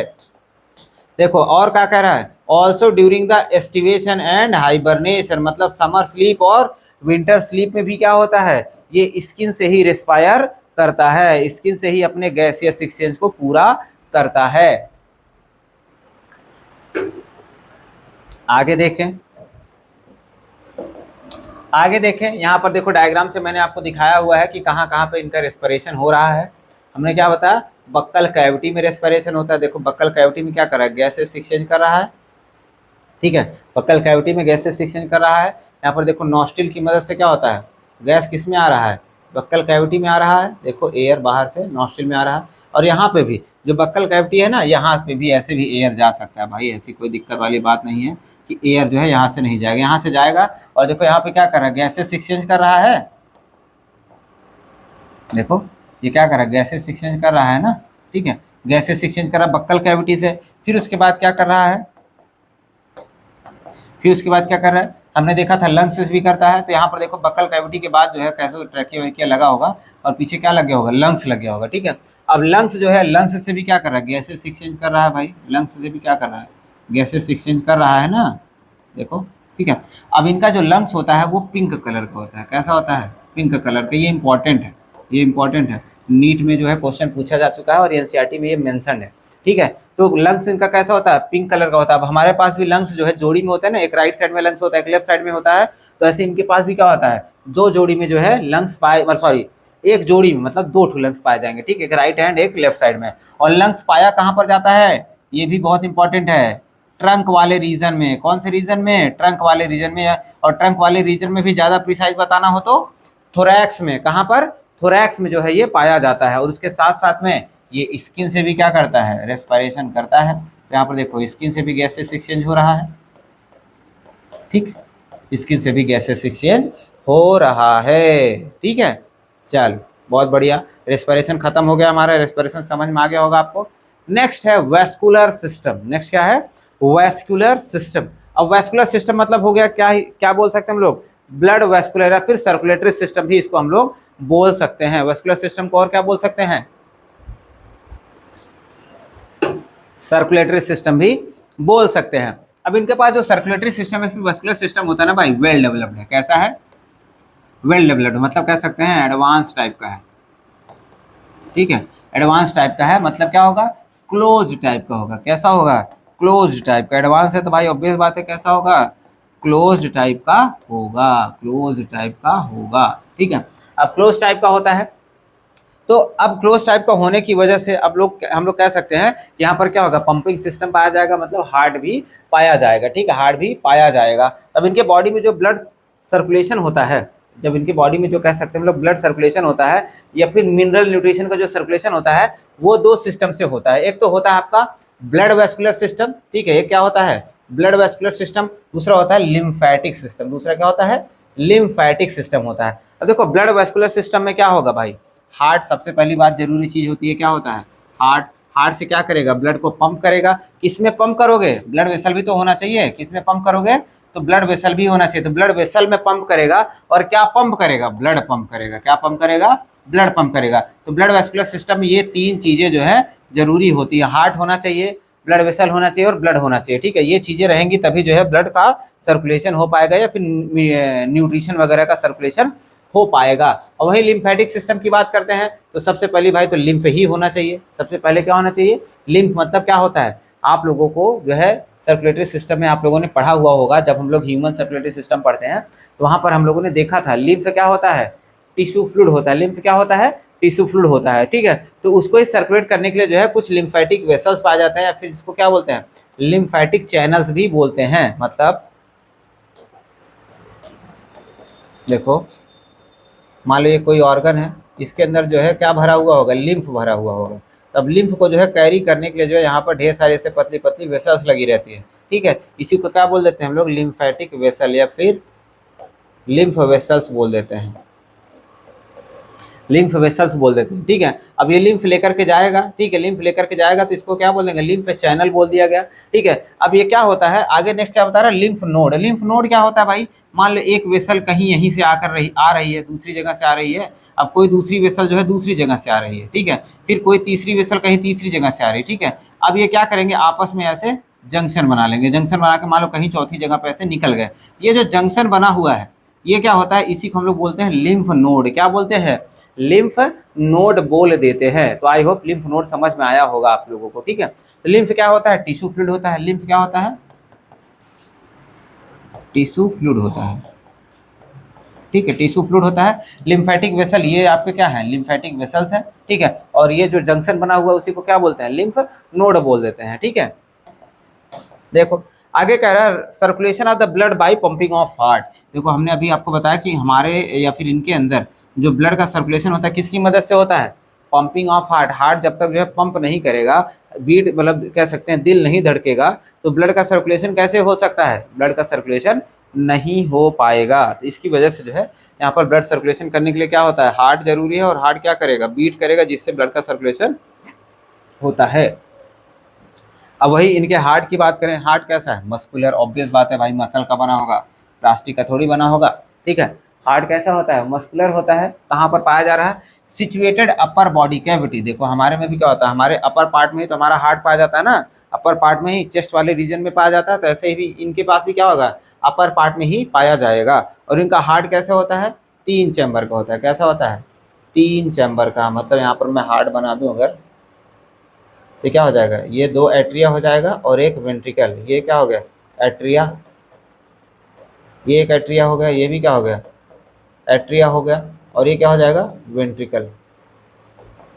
ठीक है, तो क्या हो जाता है? 2 एट्रिया हो जाते हैं जिसको एट्रियम भी बोला जाता है। ठीक है, एट्रियम भी बोल देते हैं।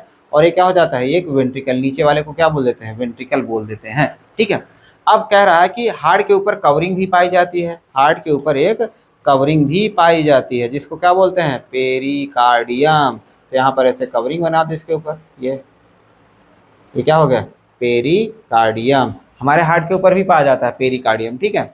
अब आगे क्या कह रहा है, एक ट्रायंगुलर स्ट्रक्चर है, एक ट्रायंगुलर स्ट्रक्चर है, ऐसा मतलब कह सकते हैं, ऐसे ट्रायंगुलर जो है एक स्ट्रक्चर होता है ऐसे, ठीक है, ऐसे थोड़ा सा, या फिर मैं फिर से बना दूं इसको।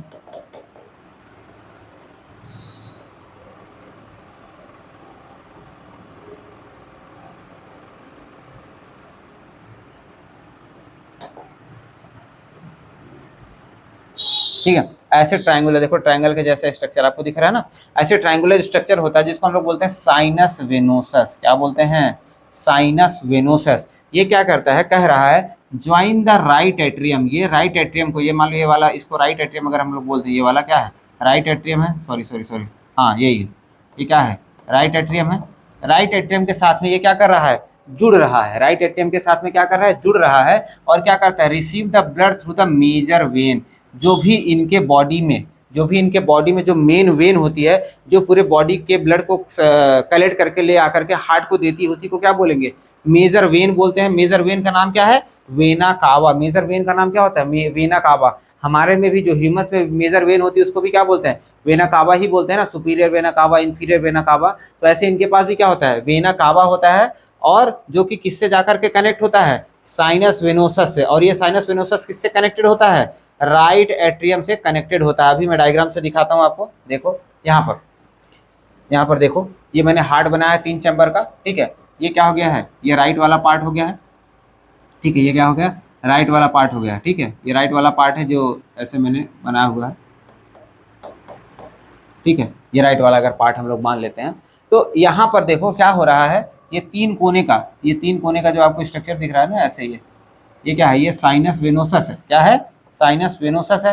अब साइनस वेनोसस क्या है, हार्ट के पीछे की तरफ, आपको ये ध्यान देना है, जैसे ये हार्ट है ना, हार्ट के पीछे की तरफ लगा होता है, हार्ट के, ये फ्रॉग के हार्ट के पीछे की तरफ डॉर्सल साइड पे जो है ये वेना कावा जो है अटैच होता है, या फिर सॉरी हम लोग क्या बोलते थे, साइनस वेनोसस। साइनस वेनोसस जो है ये पीछे की तरफ, देखो क्या लिखा है, साइनस वेनोसस जो है अटैच्ड डॉर्सली, बहुत इंपॉर्टेंट है, ध्यान दीजिएगा, ये पीछे की तरफ से जो है अटैच्ड होता है, और ये क्या करता है, वेना कावा से ब्लड को रिसीव करता है। तो वेना कावा की देखो ओपनिंग क्या हो जा रही है, देखो एक तो नीचे से है, एक तो नीचे से ओपनिंग है, एक ऊपर से है, एक मतलब ऊपर से बोले तो राइट से है, और एक लेफ्ट से है। तो आप कह सकते हैं कि पूरे बॉडी के अलग अलग पार्ट से जो है ये ब्लड को क्या करता है, रिसीव करता है। तो जो इस तरफ से, इसको क्या बोलते हैं, राइट प्री कैवल वेन बोलते हैं, और जो लेफ्ट साइड से लेकर के आ रहा है उसको लेफ्ट प्री कैवल वेन बोलते हैं, और जो नीचे से है उसको क्या बोलते हैं, पोस्ट कैवल वेन। देखो स्पेलिंग यहाँ पे मिस्टेक है, इसको ठीक कर लीजिएगा, कैवल, पोस्ट कैवल वेन, ठीक है,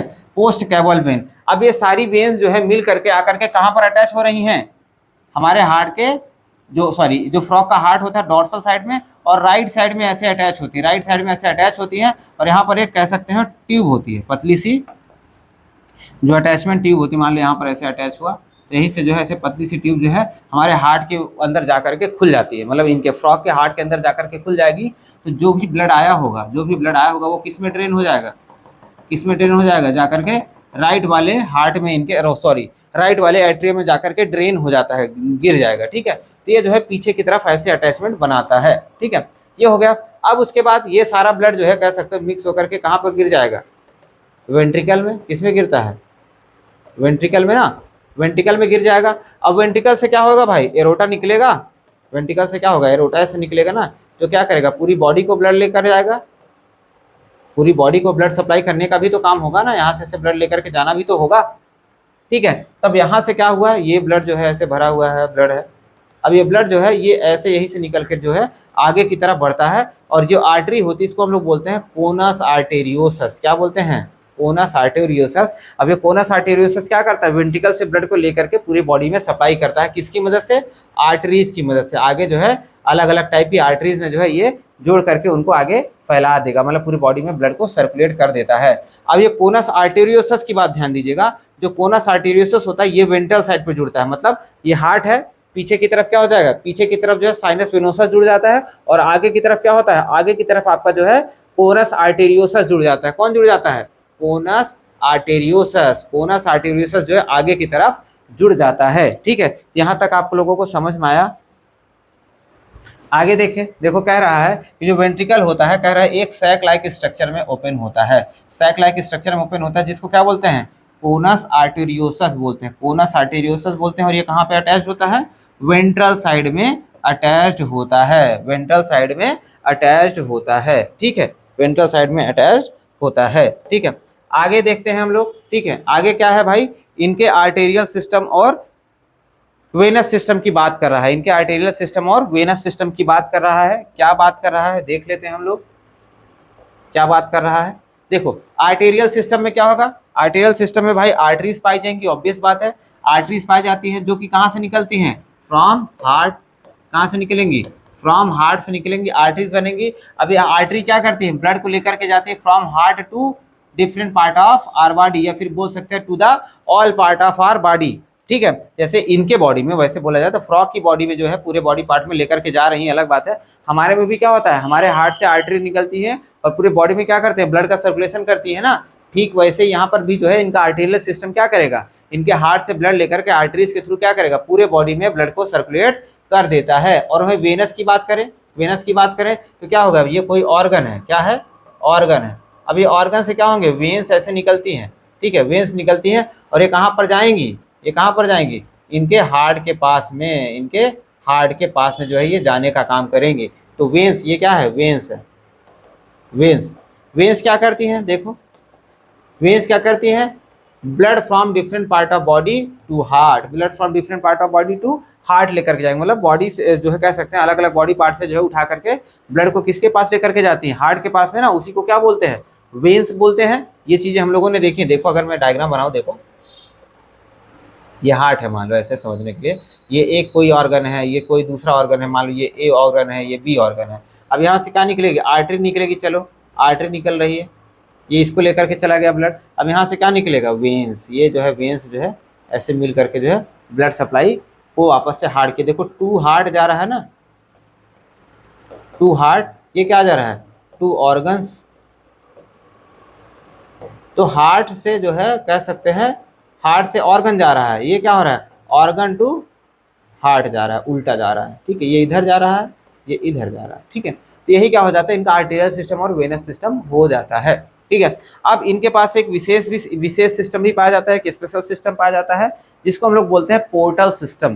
पोर्टल सिस्टम क्या होता है, देखो पोर्टल सिस्टम क्या होता है, इसको हम लोग देखते हैं। पोर्टल सिस्टम, देखिए पोर्टल सिस्टम क्या है भाई, पोर्टल सिस्टम सिंपली आप कह सकते हैं कि एक जगह से दूसरे जगह, एक जगह से मतलब एक जगह से दूसरे जगह पे किसी चीज़ को ट्रांसपोर्ट करने वाले को जो है उसको बोलते हैं हम लोग पोर्टल सिस्टम। तो यहाँ पर जो है इनके अंदर फ्रॉग के अंदर, या फिर हम लोग कह सकते हैं फ्रॉग के सर्कुलेटरी सिस्टम में पोर्टल सिस्टम क्या होता है। देखिए क्या होता है, मैं आपको क्लियर बता देता हूँ। देखिए नॉर्मली क्या होता है भाई, नॉर्मली क्या होता है, यहाँ पर देखिएगा, नॉर्मली हार्ट से क्या होता है, ब्लड जाता है कोई एक ऑर्गन के पास में, मान लीजिए ये ए ऑर्गन है, ए ऑर्गन के पास में क्या हो रहा है, ब्लड जा रहा है, और फिर वही ए ऑर्गन से क्या होता है, वापस से ब्लड जो है वेन के माध्यम से, वेन की हेल्प से क्या होता है, वापस से ब्लड ड्रेन करके चला आता है किसके पास में, वापस से हार्ट के पास में चला आता है। ये तो नॉर्मल सर्कुलेशन होता है, इसको क्या बोलते हैं, ये नॉर्मल सर्कुलेशन है। लेकिन पोर्टल सिस्टम में क्या होता है, पोर्टल सिस्टम में सिंपली ये आपका हार्ट है, ठीक है, फ्रॉग का हार्ट हो गया मान लो, ये ऑर्गन ए है कोई, ये ऑर्गन ए है कोई, यहाँ से ब्लड जो है ऑर्गन ए के पास जाएगा। आपको एकदम सिंपल, इतना ही इजी है जितना इजी मैं बता रहा हूँ। हार्ट से कहाँ पर जा रहा है ऑर्गन, और हार्ट से ब्लड कहाँ पे जा रहा है, ऑर्गन ए के पास जा रहा है। अब ऑर्गन ए से नॉर्मली क्या होता था, यहाँ से वेन निकलती थी और सीधा हार्ट के पास चली जाती थी। लेकिन यहाँ पर जो है ए से वेन निकल करके हार्ट के पास ना जा करके किसी ऑर्गन बी के पास, किसी ऑर्गन बी के पास अगर वो ब्लड लेकर के चली जाए, फिर ऑर्गन बी के बाद जो है, फिर ऑर्गन बी के बाद जो है वो ब्लड जो है जा करके वापस से हार्ट के पास आए, तो इसको जो है हम लोग बोलते हैं पोर्टल सिस्टम। मतलब क्या हो गया, यहाँ पर जो है ए से, ऑर्गन ए से जो है डायरेक्ट ब्लड जो है हार्ट के पास ना जा करके वो ए से कहाँ पे जा रहा है, ऑर्गन बी के पास जा रहा है। तो ये ए टू बी जो कनेक्शन बन रहा है, या फिर ए टू बी जो सर्कुलेशन है, इसी को हम लोग बोलते हैं पोर्टल सिस्टम। क्या बोलते हैं, पोर्टल सिस्टम। इसको थोड़ा सा ध्यान दीजिएगा, बहुत इजी है। सिंपली पोर्टल सिस्टम का एक ही मतलब हुआ कि डायरेक्ट हार्ट के पास ब्लड ड्रेन ना करके organ A to organ B लेकर के चला जाए वो, फिर ऑर्गन बी से जो वेन्स निकलेंगी वो जाएंगे किसके पास, हार्ट के पास में, ठीक है। तो जो ए और बी के बीच में जो कनेक्शन बन जाता है उसको ही हम लोग बोलते हैं पोर्टल सिस्टम, ठीक है। तो इनके पास देखिए, फ्रॉग के पास क्या होता है, दो टाइप का पोर्टल सिस्टम पाया जाता है। फ्रॉग के पास में दो टाइप का पोर्टल सिस्टम पाया जाता है। एक तो होता है हिपैटिक पोर्टल सिस्टम। क्या होता है, हिपैटिक पोर्टल सिस्टम। जहां पर जो हिपैटिक टर्म है, यहाँ पर जो हिपैटिक वर्ड है, इसका मतलब होता है, जो हिपैटिक है, हिपैटिक मतलब होता है लीवर। क्या होता है, लीवर, ठीक है। यहाँ पर जो है हिपैटिक का मतलब लीवर से हो रहा है। तो ये जो सिस्टम है, ये पोर्टल सिस्टम जो है कहीं ना कहीं लीवर के बीच में जो है कनेक्शन बना रहा होगा, ठीक है। कहीं ना कहीं लीवर से इसका कुछ ना कुछ लेन देन है, तभी तो हिपैटिक टर्म आ रहा है यहाँ पर। तो यहाँ पर क्या होता है, यहाँ पर जो ऑर्गन्स के बीच में कनेक्शन बन रहा है वो लीवर और इंटेस्टाइन के बीच में बनता है। किसके बीच में, लीवर एंड इंटेस्टाइन के बीच में बनता है। अगर इसको हम लोग जो है डायग्राम के तरीके से समझना चाहें तो आप इसको ऐसे समझ सकते हैं कि ये मान लीजिए आप, ये फ्रॉग का हार्ट हो गया, ये यहाँ से गया होगा ब्लड किसके पास, पहले इंटेस्टाइन के पास, पहले इंटेस्टाइन के पास, ये इंटेस्टाइन हो गया, इसके पास ब्लड गया, फिर इंटेस्टाइन से जो है ब्लड किसके पास गया है, लीवर के पास गया है, ये लीवर के पास गया है। फिर लीवर से जो है ब्लड कहाँ पे जा रहा है, हार्ट के पास में जा रहा है। ये लीवर और इंटेस्टाइन के बीच में क्या हो रहा है, ये पोर्टल सिस्टम का फॉर्मेशन हो रहा है। ऐसा क्यों हो रहा है आप ये समझिएगा।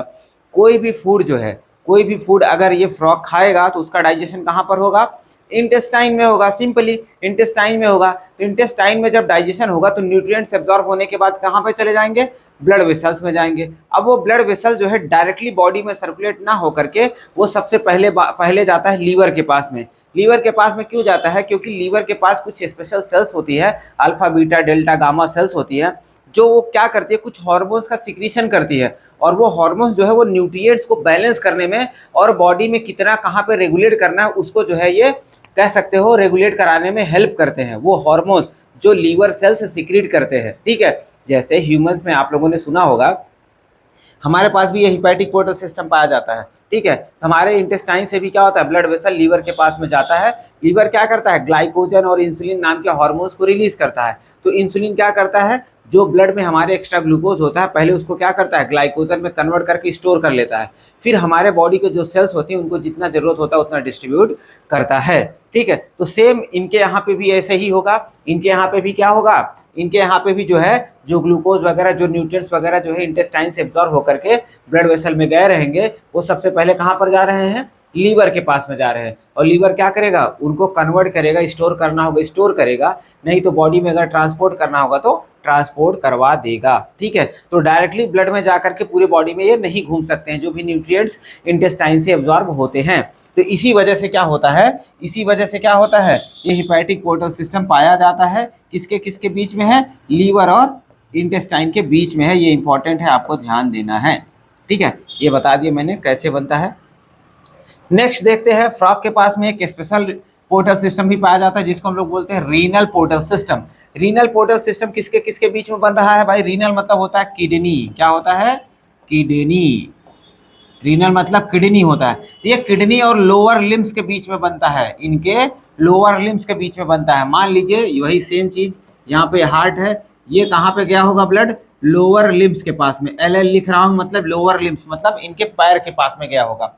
फिर पैर के पास के बाद से जो है ये सारा ब्लड किसके पास जा रहा होगा, किडनी के पास जाएगा। फिर किडनी जो है ब्लड को फिल्टर कर लेगी, वेस्ट मटेरियल को रिमूव कर देगी। फिर उसके बाद जो है ब्लड कहाँ पर चला जाएगा, हार्ट के पास में चला जाएगा। तो ये जो बीच में ये पोर्टल सिस्टम जो बना, इसी को क्या बोलते हैं, रीनल पोर्टल सिस्टम बोलते हैं। आई होप ये आपको एकदम मस्त क्लियर हो गया रहेगा, ठीक है। अगर कोई डाउट रहे इस एक सेक्शन से लेकर मतलब इस पोर्टल से सिस्टम से लेकर के, तो प्लीज़ कमेंट सेक्शन में ज़रूर पूछें, ठीक है। I will try to answer you all of you, ठीक। आगे देखते हैं, आगे देखते हैं इनके पास भाई ब्लड सेल कौन कौन से पाए जाते हैं। ब्लड सेल्स देखते हैं। ब्लड सेल्स भाई हमारे पास भी ब्लड सेल्स पाया जाता है ना, आरबीसी, डब्ल्यूबीसी, प्लेटलेट्स, ये सारी चीज़ें हमारे पास पाई जाती हैं। तो इनके पास भी जो है ढेर सारे ब्लड सेल्स हैं, मतलब हमारे जैसे ब्लड सेल्स इनके पास में भी है। जैसे आरबीसी, सिंपली क्योंकि इनका भी ब्लड कैसा होता है, लाल होता है। तो आरबीसी इनके पास भी होती है, आरबीसी को और हम लोग क्या बोलते हैं, इरिथ्रोसाइट्स बोलते हैं, इरिथ्रोसाइट्स बोलते हैं। लेकिन यहाँ पर एक इनका आरबीसी स्पेशल होता है, क्यों, क्योंकि इनका आरबीसी न्यूक्लिएटेड होता है और हमारा आरबीसी कैसे होता है, ई न्यूक्लिएटेड होता है। कैसा होता है, ई न्यूक्लिएटेड। ई न्यूक्लिएटेड मतलब हमारे आरबीसी में न्यूक्लियस एब्सेंट होता है, ठीक है, हमारे आरबीसी में न्यूक्लियस एब्सेंट होता है, लेकिन इनमें न्यूक्लियस क्या है, प्रेजेंट है, इनमें न्यूक्लियस प्रेजेंट होता है, ठीक है। और अब आरबीसी पाया जाता है तो उसके साथ में हीमोग्लोबिन भी पाया जाता है। हीमोग्लोबिन पाया जाएगा तो इनका ब्लड कैसा हो जाएगा, रेड। ब्लड कैसा हो जाएगा, ब्लड इनका रेड हो जाएगा, ठीक है, ब्लड इनका रेड हो जाएगा, ठीक है। ठीक, आगे देखते हैं डब्ल्यूबीसी भी इनके पास में पाया जा रहा है, डब्ल्यूबीसी भी पाया जाता है। डब्ल्यूबीसी को और क्या बोलते हैं हम लोग, व्हाइट ब्लड सेल्स बोलते हैं ना, फुल फॉर्म उसका होता है। तो डब्ल्यूबीसी को हम लोग जो है ल्यूकोसाइट्स भी बोलते हैं, क्या बोलते हैं, ल्यूकोसाइट्स भी बोलते हैं। नेक्स्ट है प्लेटलेट्स, प्लेटलेट्स भी पाया जाएगा इनके पास में, जो क्या करता है, ब्लड कोगुलेशन में हेल्प करता है, ब्लड कोगुलेशन में हेल्प करता है। तो ब्लड प्लेटलेट्स को हम लोग और क्या बोलते हैं, थ्रोम्बोसाइट्स भी बोलते हैं। तो इनके पास भी क्या होता है, आरबीसी, डब्ल्यूबीसी, प्लेटलेट्स वगैरह सभी पाया जाता है, ठीक है। अब देखिए ब्लड का काम क्या है, ब्लड का काम क्या है, ब्लड जो है, ब्लड कैरीज द न्यूट्रिएंट्स। अब ब्लड देखो, ब्लड को हम लोग क्या बोलते हैं, ब्लड क्या है, सर्कुलेटरी सिस्टम का पार्ट है। ब्लड क्या है, सर्कुलेटरी सिस्टम का पार्ट है ना, ये पूरे बॉडी में सर्कुलेट होता रहता है। तो अब ऐसा नहीं कि इसको सिर्फ मन है घूमने का पूरे बॉडी के अंदर, ब्लड वेसल्स के अंदर सिर्फ घूमने के लिए नहीं घूम रहा है ये, इसका कुछ काम भी है। ये क्या करता है, हमारे मतलब अगर ह्यूमंस की बात करें तो हमारे लंग्स से क्या करता है, ऑक्सीजन को लेता है ब्लड्स में, ठीक है, ब्लड में जो है ऑक्सीजन जाकर के स्टोर होती है, और वो ब्लड जो ऑक्सीजन से लोडेड जो ब्लड होता है वो पूरे बॉडी में घूम करके हमारे बॉडी के अंदर जो ट्रिलियंस ऑफ सेल्स होती है उनको क्या करता है, उनको जो है ऑक्सीजन सप्लाई करने का काम करता है। तो भाई फ्रॉग के अंदर कौन सी अलग बात होगी, फ्रॉग के अंदर भी ब्लड सर्कुलेशन पाया जा रहा है, तो लंग्स से, स्किन से, बक्कल कैविटी से, जहाँ से भी उसको ऑक्सीजन मिलेगा वो पूरे बॉडी में उसको सर्कुलेट करने का काम करेगा। तो एक काम हो गया, ब्लड सर्कुलेशन के थ्रू क्या करेगा, गैसियस एक्सचेंज कराएगा in all part of the body, ठीक है। वहीं पर अगर हम लोग देखते हैं दूसरा काम क्या कर रहा है, न्यूट्रिएंट्स की सप्लाई करने का भी काम करता है। न्यूट्रिएंट्स कहाँ से एब्जॉर्ब करेगा, इंटेस्टाइन से एब्जॉर्ब करेगा। जो इंटेस्टाइन के आजू बाजू में जो ब्लड वेसल्स होंगी वो क्या करेंगी, न्यूट्रिएंट्स को एब्जॉर्ब करेंगी। फिर वहां से एब्जॉर्ब करने के बाद क्या करेंगे, पूरे बॉडी को भी तो न्यूट्रिएंट्स चाहिए ना भाई, मिनरल एंड फूड्स तो पूरे बॉडी के सेल्स को चाहिए, तो न्यूट्रिएंट्स को भी क्या करेगा, ये ब्लड ही सप्लाई करेगा। खुद खुद न्यूट्रिएंट्स घूम घूम करके नहीं जाएगा कि लो खाना ले लो, ये ब्लड ही जो है घूम घूम करके लेकर के जाएगा, और उसके साथ में वाटर को भी सप्लाई करेगा, ठीक है। इंटेस्टाइन से ही वाटर भी रीअब्जॉर्ब होगा, वहाँ से ब्लड पूरे बॉडी के अंदर जो है ये वाटर भी सप्लाई करने का काम करता है। तो क्या कह रहा है, देखिएगा क्या कह रहा है, blood carries nutrients, gases, water to the respective site during the circulation. At the time of circulation blood क्या कर रहा है, it is transporting the nutrients, gases and water to their respective organ, ठीक है। रेस्पेक्टिव ऑर्गन के पास में जो है वो ट्रांसपोर्ट करने का काम करते हैं। रेस्पेक्टिव ऑर्गन का मतलब जो है जिस ऑर्गन को जो जरूरत होगा उसको वो पहुंचाने का काम करेगा। नेक्स्ट आता है लिम्फ हमारा, देखो ब्लड हो गया हमारा, ब्लड के बाद जो है आता है लिम्फ, ठीक है। हम लोगों ने पीछे देखा हुआ था, लिम्फ को और क्या बोलते हैं, टिश्यू फ्लूइड बोलते हैं। देखो लिम्फ के बारे में ह्यूमन फिजियोलॉजी में आप बहुत अच्छे से पढ़ेंगे, तो ज़्यादा यहाँ पर कंफ्यूज ना होइएगा कि लिम्फ क्या है। लिम्फ को हम लोग सिंपली क्या बोलते हैं, टिश्यू फ्लूइड बोलते हैं। ये कहाँ पे पाए जाते हैं, ये ऑर्गन्स में या फिर टिश्यू में भरे हुए होते हैं, ब्लड के फिल्ट्रेशन से ये बनते हैं, ठीक है।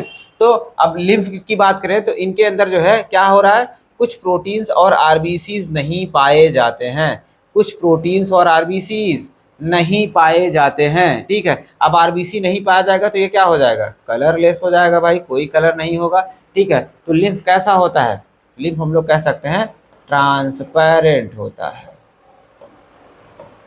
एकदम वाटर के जैसा ट्रांसपेरेंट होता है लिम्फ, ठीक है। आगे देखें हम लोग, नेक्स्ट सिस्टम आता है हमारा एक्सक्रीटरी सिस्टम। क्या आता है, एक्सक्रीटरी सिस्टम। अब हम लोग एक्सक्रीटरी सिस्टम की इनकी बात करें, ये भी जो है ह्यूमंस के जैसा प्रॉपरली डेवलप्ड है, ठीक है। प्रॉपरली डेवलप्ड, इनके पास किडनी पाया जाएगा, यूरिन ब्लैडर पाया जाएगा, यूरेटर पाया जाएगा, प्रॉपर तरीके से जैसे ह्यूमंस का एक्सक्रीटरी सिस्टम होता है वैसे इनका भी एक्सक्रीटरी सिस्टम पाया जाता है। इनका भी एक्सक्रीटरी सिस्टम कैसा है, वेल डेवलप्ड होता है भाई, बहुत बढ़िया प्रॉपर तरीके से डेवलप होता है। और ये क्या एलिमिनेट करते हैं, एक्सक्रीटरी सिस्टम का काम क्या होता है, वेस्ट मटेरियल को रिमूव करना ना, वेस्ट केमिकल को हमारे ब्लड से रिमूव करना होता है। तो सेम इसमें भी क्या होता है, इसमें भी वेस्ट मटेरियल को रिमूव करते हैं। कौन से वेस्ट को रिमूव कर रहा है, नाइट्रोजीनस वेस्ट को रिमूव करता है। किस कौन सा, नाइट्रोजीनस वेस्ट। और नाइट्रोजीनस में भी कौन सा नाइट्रोजीनस वेस्ट है, यूरिया। कौन सा है, यूरिया। यूरिया को ये क्या कर रहा है, रिमूव करने का काम करता है। अगर ब्लड में जो है इनके अगर यूरिया का कंसंट्रेशन ज़्यादा हो जाएगा तो it might be toxic for them, इनके लिए जो है वो टॉक्सिक हो जाता है, जहरील जहर जैसा बिहेव करने लगेगा, मर भी सकते हैं। तो इसी वजह से जो है यूरिया को रिमूव करना जरूरी हो जाता है। तो अब ये लोग यूरिया को रिमूव करते हैं, तो इस वजह से इनको क्या बोला जाता है, यूरिकोटेलिक एनिमल। यूरिकोटेलिक एनिमल, जो ऐसे एनिमल्स जो यूरिया को रिमूव करते हैं, जैसे हम लोग भी क्या होते हैं, यूरिया ही रिमूव करते हैं।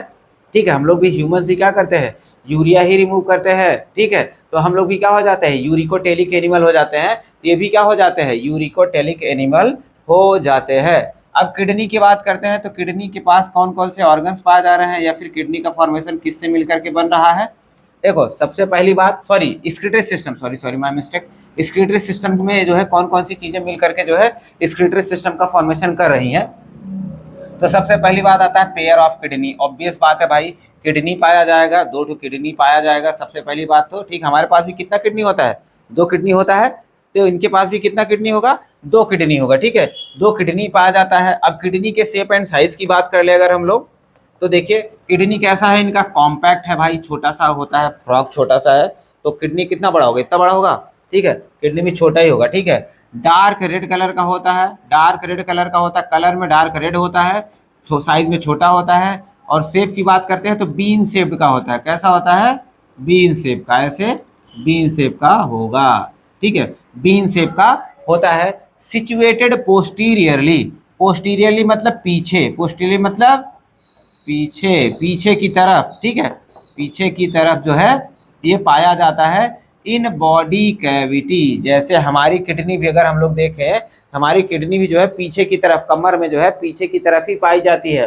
मतलब हमारे बॉडी के अंदर कैविटी तो है, ये ट्रंक के अंदर क्या है, कैविटी तो है ही, उस कैविटी के अंदर पीछे की तरफ ही। ठीक है, ये इंटेस्टाइन के पीछे की तरफ जो है हमारा किडनी भी पाया जाता है। तो इनका भी किडनी कहाँ पर पाया जा रहा है, पोस्टीरियरली, पीछे की तरफ पाया जा रहा है बॉडी कैविटी में, on both side of the vertebral column. Vertebral column के बगल में हमारी भी किडनी पाई जाती है पीछे की तरफ। तो ऐसे ही इनकी भी, अगर इनके वर्टिब्रल कॉलम को ऐसे बना, तो ये वर्टिब्रल कॉलम है पीछे की तरफ। अब एकदम से नहीं कि वर्टिब्रल कॉलम से चिपका रहेगा। ठीक है, वर्टिब्रल कॉलम को छोड़ करके थोड़ा सा आगे तो रहेगा ही, लेकिन बताना चाह रहा है उसी के बगल बगल में जो है ऐसे किडनी, ऐसे जो है इनके बगल बगल में ही क्या होगा, किडनी लगा हुआ होगा पीछे की तरफ। ठीक है, ये ध्यान देना है आपको। ठीक है, ध्यान देना है। आगे देखते हैं और क्या क्या है भाई किडनी एक्सक्रीटरी सिस्टम में। किडनी के बाद क्या होता है, यूरेटर। ये किडनी बना दिया मैंने फिर से। ठीक है, अब किडनी से क्या निकलेगा, यूरेटर निकलेगा भाई। यूरेटर होगा तभी तो यूरिया को या फिर यूरिन को जो है यहाँ से कैरी करके लेकर के जाएगा। ठीक है, उसके बाद क्या कह रहा है, उसके बाद कह रहा है कि क्लोएका होता है। ठीक है, यहाँ पर जो है इनके पास डायरेक्टली जो है ये यूरेटर जो होते हैं डायरेक्टली जो है आपके कह सकते हैं यूरिनरी ब्लैडर से जाकर के डायरेक्टली कनेक्ट नहीं होते हैं। ये पहले जाते हैं क्लोएका के पास में। कहाँ पे जाते हैं, क्लोएका के पास में जाते हैं। ठीक है, फिर क्लोएका के पास में जाकर के पहले कनेक्ट होते हैं, फिर उसी के बाद क्लोएका के ऊपर ही जो है ऐसे जो है finger like, sorry wings like जो है यूरिनरी ब्लैडर पाया जाता है। फिर वहां पर जो है ये यूरिन स्टोर करने का काम करते हैं। तो इनके पास क्लोएका होता है। ये क्या है, ये क्लोएका है।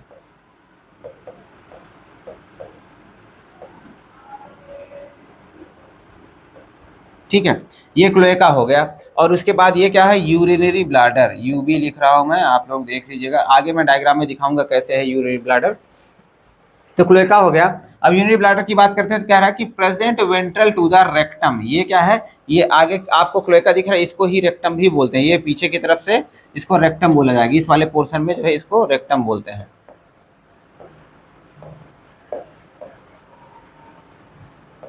ये रेक्टम हो जाता है। आगे की तरफ ये क्लोएका है, पीछे की तरफ इसको रेक्टम बोल रहे हैं।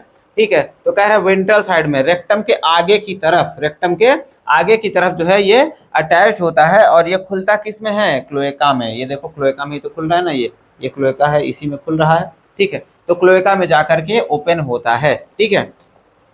आगे देखिए ब्लड का यहाँ पर क्या रोल है भाई। देखो ब्लड में क्या होते हैं, हमारे एक्सक्रीटरी वेस्ट पूरे बॉडी में जहाँ पर भी अलग अलग सेल्स के अंदर जो ब्लड घूम रहा है उनके अंदर क्या है, एक्सक्रीटरी वेस्ट भरे पड़े हुए हैं। तब एक्सक्रीटरी वेस्ट क्या करता है, ब्लड कैरी करता है। एक्सक्रीटरी वेस्ट क्या करता है, ब्लड कैरी करने का काम करता है। देखो मैंने लिखा है यहाँ पर, एक्सक्रीटरी वेस्ट जो है ब्लड कैरी कर रहा है और फिर लेके कहाँ पे जाता है, किडनी के पास में जाता है। बहुत इंपॉर्टेंट चीज़ है, ब्लड जो है एक्सक्रीटरी वेस्ट को कैरी करके पूरे बॉडी ऑर्गन से या फिर अलग अलग ऑर्गन से जो है उठा करके लेकर के आता है। लेकर कहाँ पे जाएगा, किडनी के पास जाएगा, ठीक है। किडनी के पास जाएगा और फिर वहां पर क्या होता है, सेपरेशन होता है वेस्ट मटेरियल का और फिर वहीं से क्या कर दिया जाता है, वेस्ट मटेरियल को एक्सक्रीट आउट कर दिया जाता है। तो वही लाइन यहाँ पर मैंने लिखा है, ब्लड जो है एक्सक्रीटरी वेस्ट को लेकर के जाता है किडनी के पास में, फिर वहां पे उसका क्या होता है, सेपरेशन होता है, फिर उसी के बाद वहां से क्या हो जाता है, excretion of the waste material हो जाता है, ठीक है। अब देखो किडनी की बात कर रहा है कि हमारी किडनी जो होती है, फिर इनके फ्रॉग की किडनी जो होती है वो ढेर सारे यूरिनरी फेरस टिब्यूल से बनी होती है। किससे बनी होती है, यूरिनरी फेरस टिब्यूल से बनी होती है, जिसको हम लोग क्या बोलते हैं, नेफ्रॉन भी बोलते हैं। ह्यूमंस के केस में मैंने आपको बता, मतलब अभी तो मैंने वो वाला एक्सक्रीटरी सिस्टम ह्यूमन फिजियोलॉजी नहीं पढ़ाया है, लेकिन अगर आप लोगों ने पढ़ा होगा तो आपको पता होना चाहिए कि जो किडनी का, चाहे किसकी भी किडनी होगी, किडनी का जो स्ट्रक्चरल एंड फंक्शनल यूनिट होता है उसको क्या बोलते हैं, नेफ्रॉन बोलते हैं। मतलब नेफ्रॉन से ही मिल करके क्या बनता है, किडनी बनता है, ठीक है। तो यहाँ पर भी जो है इनके किडनी का भी जो है स्ट्रक्चरल यूनिट क्या है, नेफ्रॉन ही है, ठीक है, जिसको यूरिनी फेरस टिब्यूल भी बोल देते हैं, यूरिनी फेरस टिब्यूल भी बोल देते हैं। देखो उसी के बारे में लिखा है यहाँ पर, क्या लिखा है कि ये structural functional unit of kidney होते हैं। Structural and functional unit of kidney होते हैं, ठीक है। तो अब देखते हैं हम लोग मेल फ्रॉग और फीमेल फ्रॉग की बात कर लेते हैं, थोड़ा सा डिफरेंस क्या होता है भाई इनके किडनी उनके किडनी में। तो यहाँ पर थोड़ा सा आपको डिफरेंस देखने के लिए मिलेगा, तो थोड़ा देखिएगा। देखो इनकी किडनी है, ये मान लो ये किडनी हो गया इनका, किडनी दो किडनी होता है ऐसे भाई, तो दो यूरेटर भी निकलेगा, ऐसे दो यूरेटर भी निकलेगा, ऑब्वियस बात है दो यूरेटर निकलेगा, ठीक है। लेकिन मेल फ्रॉग में क्या होता है कि इनके किडनी के ऊपर ही क्या होता है, इनका टेस्टिस ऐसे लगा हुआ होता है। क्या लगा हुआ होता है, इनका टेस्टिस ऐसे लगा हुआ होता है। अब टेस्टिस के अंदर से है, जो है कैनाल निकल के आती है, जो कि इनके जो है यूरिनरी टिब्यूल से जो है, या फिर कह सकते हैं यूरेटर से जाकर के कनेक्ट हो जाती है, ठीक है। यूरेटर से जाके, ये देखो ये क्या है, वासा इफ्रेंसिया, मैं ऐसे समझाने के लिए बता रहा हूँ। ये वासा इफ्रेंसिया हो गया, ये वासा इफ्रेंसिया निकल करके आके किससे कनेक्ट हो रहा है, यूरेटर से जाके कनेक्ट हो जा रहा है। अब जब यूरेटर से जाकर के ये वासा इफ्रेंसिया कनेक्ट हो जाता है, तब इसको सिर्फ यूरेटर नहीं बोल देते, जो यहाँ से निकल रही है, ये डक्ट जो निकल रही है यहाँ पे, फिर इसको अब यूरेटर ना बोल करके जो है, अब इसको जो है हम लोग बोलने लगते हैं, क्या बोलने लगते हैं, यूरिनोजेनाइटल ट्रैक्ट। क्या बोलते हैं, यूरिनोजेनाइटल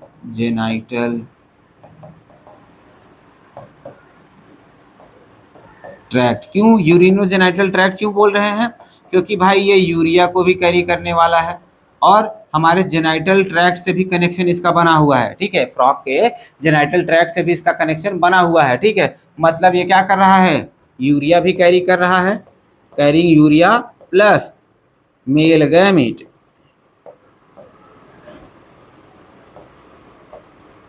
यूरिया और मेल गैमीट दोनों को कैरी करता है। इसी वजह से इसको क्या बोलने लगते हैं, यूरिनोजेनाइटल ट्रैक्ट बोलने लगते हैं। तो यूरेटर को और हम लोग क्या बुला रहे हैं, यूरिनोजेनाइटल ट्रैक्ट बुलाते हैं। अब ये क्या होता है, ये जाकर के कहाँ पर खुलेगा, क्लोएका के अंदर जाकर के खुलता है, अभी हम लोग रिप्रोडक्टिव ट्रैक्ट की जब बात करेंगे, जब यहाँ पर रिप्रोडक्टिव सिस्टम देखेंगे, तो वहाँ पर जो है आपको किडनी और जो भी इनके मेल गैमीट्स, क्या बोलते हैं, टेस्टिस एंड ओवरीज होते हैं, जो इनके मतलब कह सकते हैं जो किडनी है और जो इनका टेस्टिस एंड ओवरी है, उसका कनेक्शन जो है हम लोग देखेंगे रिप्रोडक्टिव सिस्टम में। यहाँ पर जो है हम लोग सिर्फ ऐसे फ्लो चार्ट की मदद से ही देख ले रहे हैं, डायग्राम जो है हम लोग आगे देखने वाले हैं, ठीक है। तो घबराइएगा मत, यहाँ पर समझा नहीं तो कैसे कनेक्शन बनता है प्रॉपर तरीके से हम लोग आगे देखने वाले हैं, ठीक है। नेक्स्ट देखते हैं, फीमेल फ्रॉग की बात करते हैं। तो फीमेल फ्रॉग में भी सेम सब कुछ वैसा ही है भाई। किडनी है, ये किडनी है, ठीक है। किडनी से यूरेटर निकलेगा, यूरेटर निकलेगा, कोई दिक्कत वाली बात नहीं है। ये क्लोएका है, यहाँ पर ये क्लोएका है, क्लोएका में जाकर के ओपन हो जाएगा, ठीक है। लेकिन यहाँ पर देखिएगा, इसके ऊपर भी क्या है, ओवरी है, इसके ऊपर भी ओवरी है। लेकिन ओवरी जो है इनके किडनी से या यूरेटर से कोई कनेक्शन नहीं बनाता है। यहाँ पर जो ओवरी लगा हुआ है इसके ऊपर, वो क्या करता है, वो अलग से जा करके जो है ओपन होता है क्लोएका के अंदर। इनके बीच में कोई फंक्शनल कनेक्शन जो है नहीं पाया जाता है between the kidney and the ovary. Between kidney and ovary के बीच में कोई फंक्शनल कनेक्शन नहीं पाया जाता है in the female excretory system, ठीक है। फीमेल के अंदर जो है ऐसा कोई भी कनेक्शन नहीं पाया जा रहा है। इसी वजह से देखो, किडनी है, किडनी से 2 यूरेटर निकला और ये जाकर के कहाँ पे खुल गया, क्लोएका में जाकर के ओपन हो गया। और वहीं ओवरी की बात करें तो ओवरी से क्या निकलेगा, ओविडक्ट निकलेगा, क्योंकि भाई ओवा को कैरी करेगा ये, तो ओविडक्ट यहाँ से निकलता है और एक जा करके जो है अलग से open separately into the cloaca, ये अलग से जाकर के क्लोएका में खुल जाता है। अभी कैसे खुलता है हम लोग आगे देखेंगे, ठीक है, घबराए ना, डायग्राम में अभी हम लोग देखने वाले हैं आगे, ठीक है। नेक्स्ट है control and coordination, control and coordination, ठीक है। कंट्रोल एंड कोऑर्डिनेशन देखें तो भाई ह्यूमंस के केस में कंट्रोल एंड कोऑर्डिनेशन कैसा होता है। ह्यूमंस के केस में कंट्रोल एंड कोऑर्डिनेशन हमारा ब्रेन करता है, हमारा ब्रेन करता है। उसी के साथ साथ और कौन करता है, हमारा इंडोक्राइन सिस्टम, हमारा इंडोक्राइन सिस्टम भी करता है ना कंट्रोल एंड कोऑर्डिनेशन। हम लोगों ने पढ़ा हुआ है ना, ब्रेन पढ़ा हुआ है, या फिर ब्रेन के साथ साथ में इंडोक्राइन सिस्टम भी पढ़ा हुआ है, ठीक है। तो ये ब्रेन और इंडोक्राइन सिस्टम भी मिलकर के क्या करते हैं, हमारे पूरे बॉडी के फंक्शनिंग को परफॉर्म करवाते हैं या रेगुलेट करवाते हैं, ठीक है। ब्रेन क्या करता है, न्यूरल सिग्नल भेज करके जो है हमारे बॉडी को कोऑर्डिनेट करवाता है, और वहीं इंडोक्राइन सिस्टम क्या करता है, हार्मोन्स को रिलीज करके या फिर हार्मोन्स को जो है एक जगह से दूसरी जगह भेज करके क्या कराता है, हमारे बॉडी के फंक्शनिंग को रेगुलेट करता है, ठीक है। तो सेम इसमें भी वही चीज़ है, इसमें भी क्या होता है भाई, कंट्रोल एंड कोऑर्डिनेशन सिस्टम जो है इनका भी प्रॉपर तरीके से डेवलप होता है। और इसके पास भी 2 चीज़ें हैं, एक तो होता है न्यूरल सिस्टम, ठीक है। न्यूरल सिस्टम किससे बना होगा, न्यूरॉन से मिलकर के, न्यूरॉन से मिलकर के बना हुआ होगा। इंडोक्राइन सिस्टम किससे बना होगा, इंडोक्राइन सिस्टम जो है इंडोक्राइन ग्लैंड से,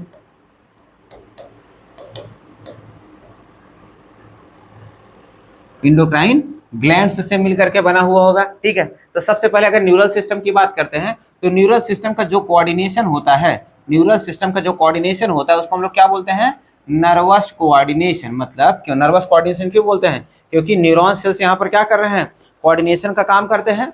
न्यूरॉन सेल्स क्या कर रहे हैं, कोऑर्डिनेशन का काम कर रहे हैं ना, जिसकी वजह से इसको क्या बोलेंगे, नर्वस कोऑर्डिनेशन बोल देंगे। क्या बोल देंगे, नर्वस कोऑर्डिनेशन बोल देंगे। अभी न्यूरॉन सेल्स जो है कलेक्शन बनाते हैं, न्यूरॉन सेल क्या कर रहे हैं, न्यूरॉन सेल्स जो है कैसे रेगुलेट करते हैं, कैसे रेगुलेट करते हैं हमारे बॉडी के फंक्शनिंग को, कैसे रेगुलेट करते हैं। तो हमारे इनके न्यूरॉन सिस्टम में या फिर कह सकते हैं इनके नर्वस सिस्टम में जो है सेंट्रल नर्वस सिस्टम पाया जाता है, पेरीफेरल नर्वस सिस्टम पाया जाता है और ऑटोनॉमिक नर्वस सिस्टम पाया जाता है। इनके पास 3 टाइप के नर्वस सिस्टम पाया जाता है। जैसे हमारे पास भी क्या होता है, सेंट्रल नर्वस सिस्टम होता है, पेरीफेरल नर्वस सिस्टम होता है, ऑटोनॉमिक नर्वस सिस्टम होता है, सिंपैथेटिक नर्वस सिस्टम होता है, पैरासिम्पैथेटिक नर्वस सिस्टम होता है। तो सेम एज दैट इनके पास भी वही सारे सिस्टम हैं, ठीक है। तो सेंट्रल नर्वस सिस्टम में क्या आ रहा है, ब्रेन एंड स्पाइनल कॉर्ड आता है, हमारे में भी ब्रेन एंड स्पाइनल कॉर्ड आता है। तो ह्यूमन फिजियोलॉजी से देखो कितना रिजेम्बलेंस है, ह्यूमन फिजियोलॉजी से आप बहुत ज़्यादा रिजेम्बल करके इसको पढ़ सकते हैं, ठीक है।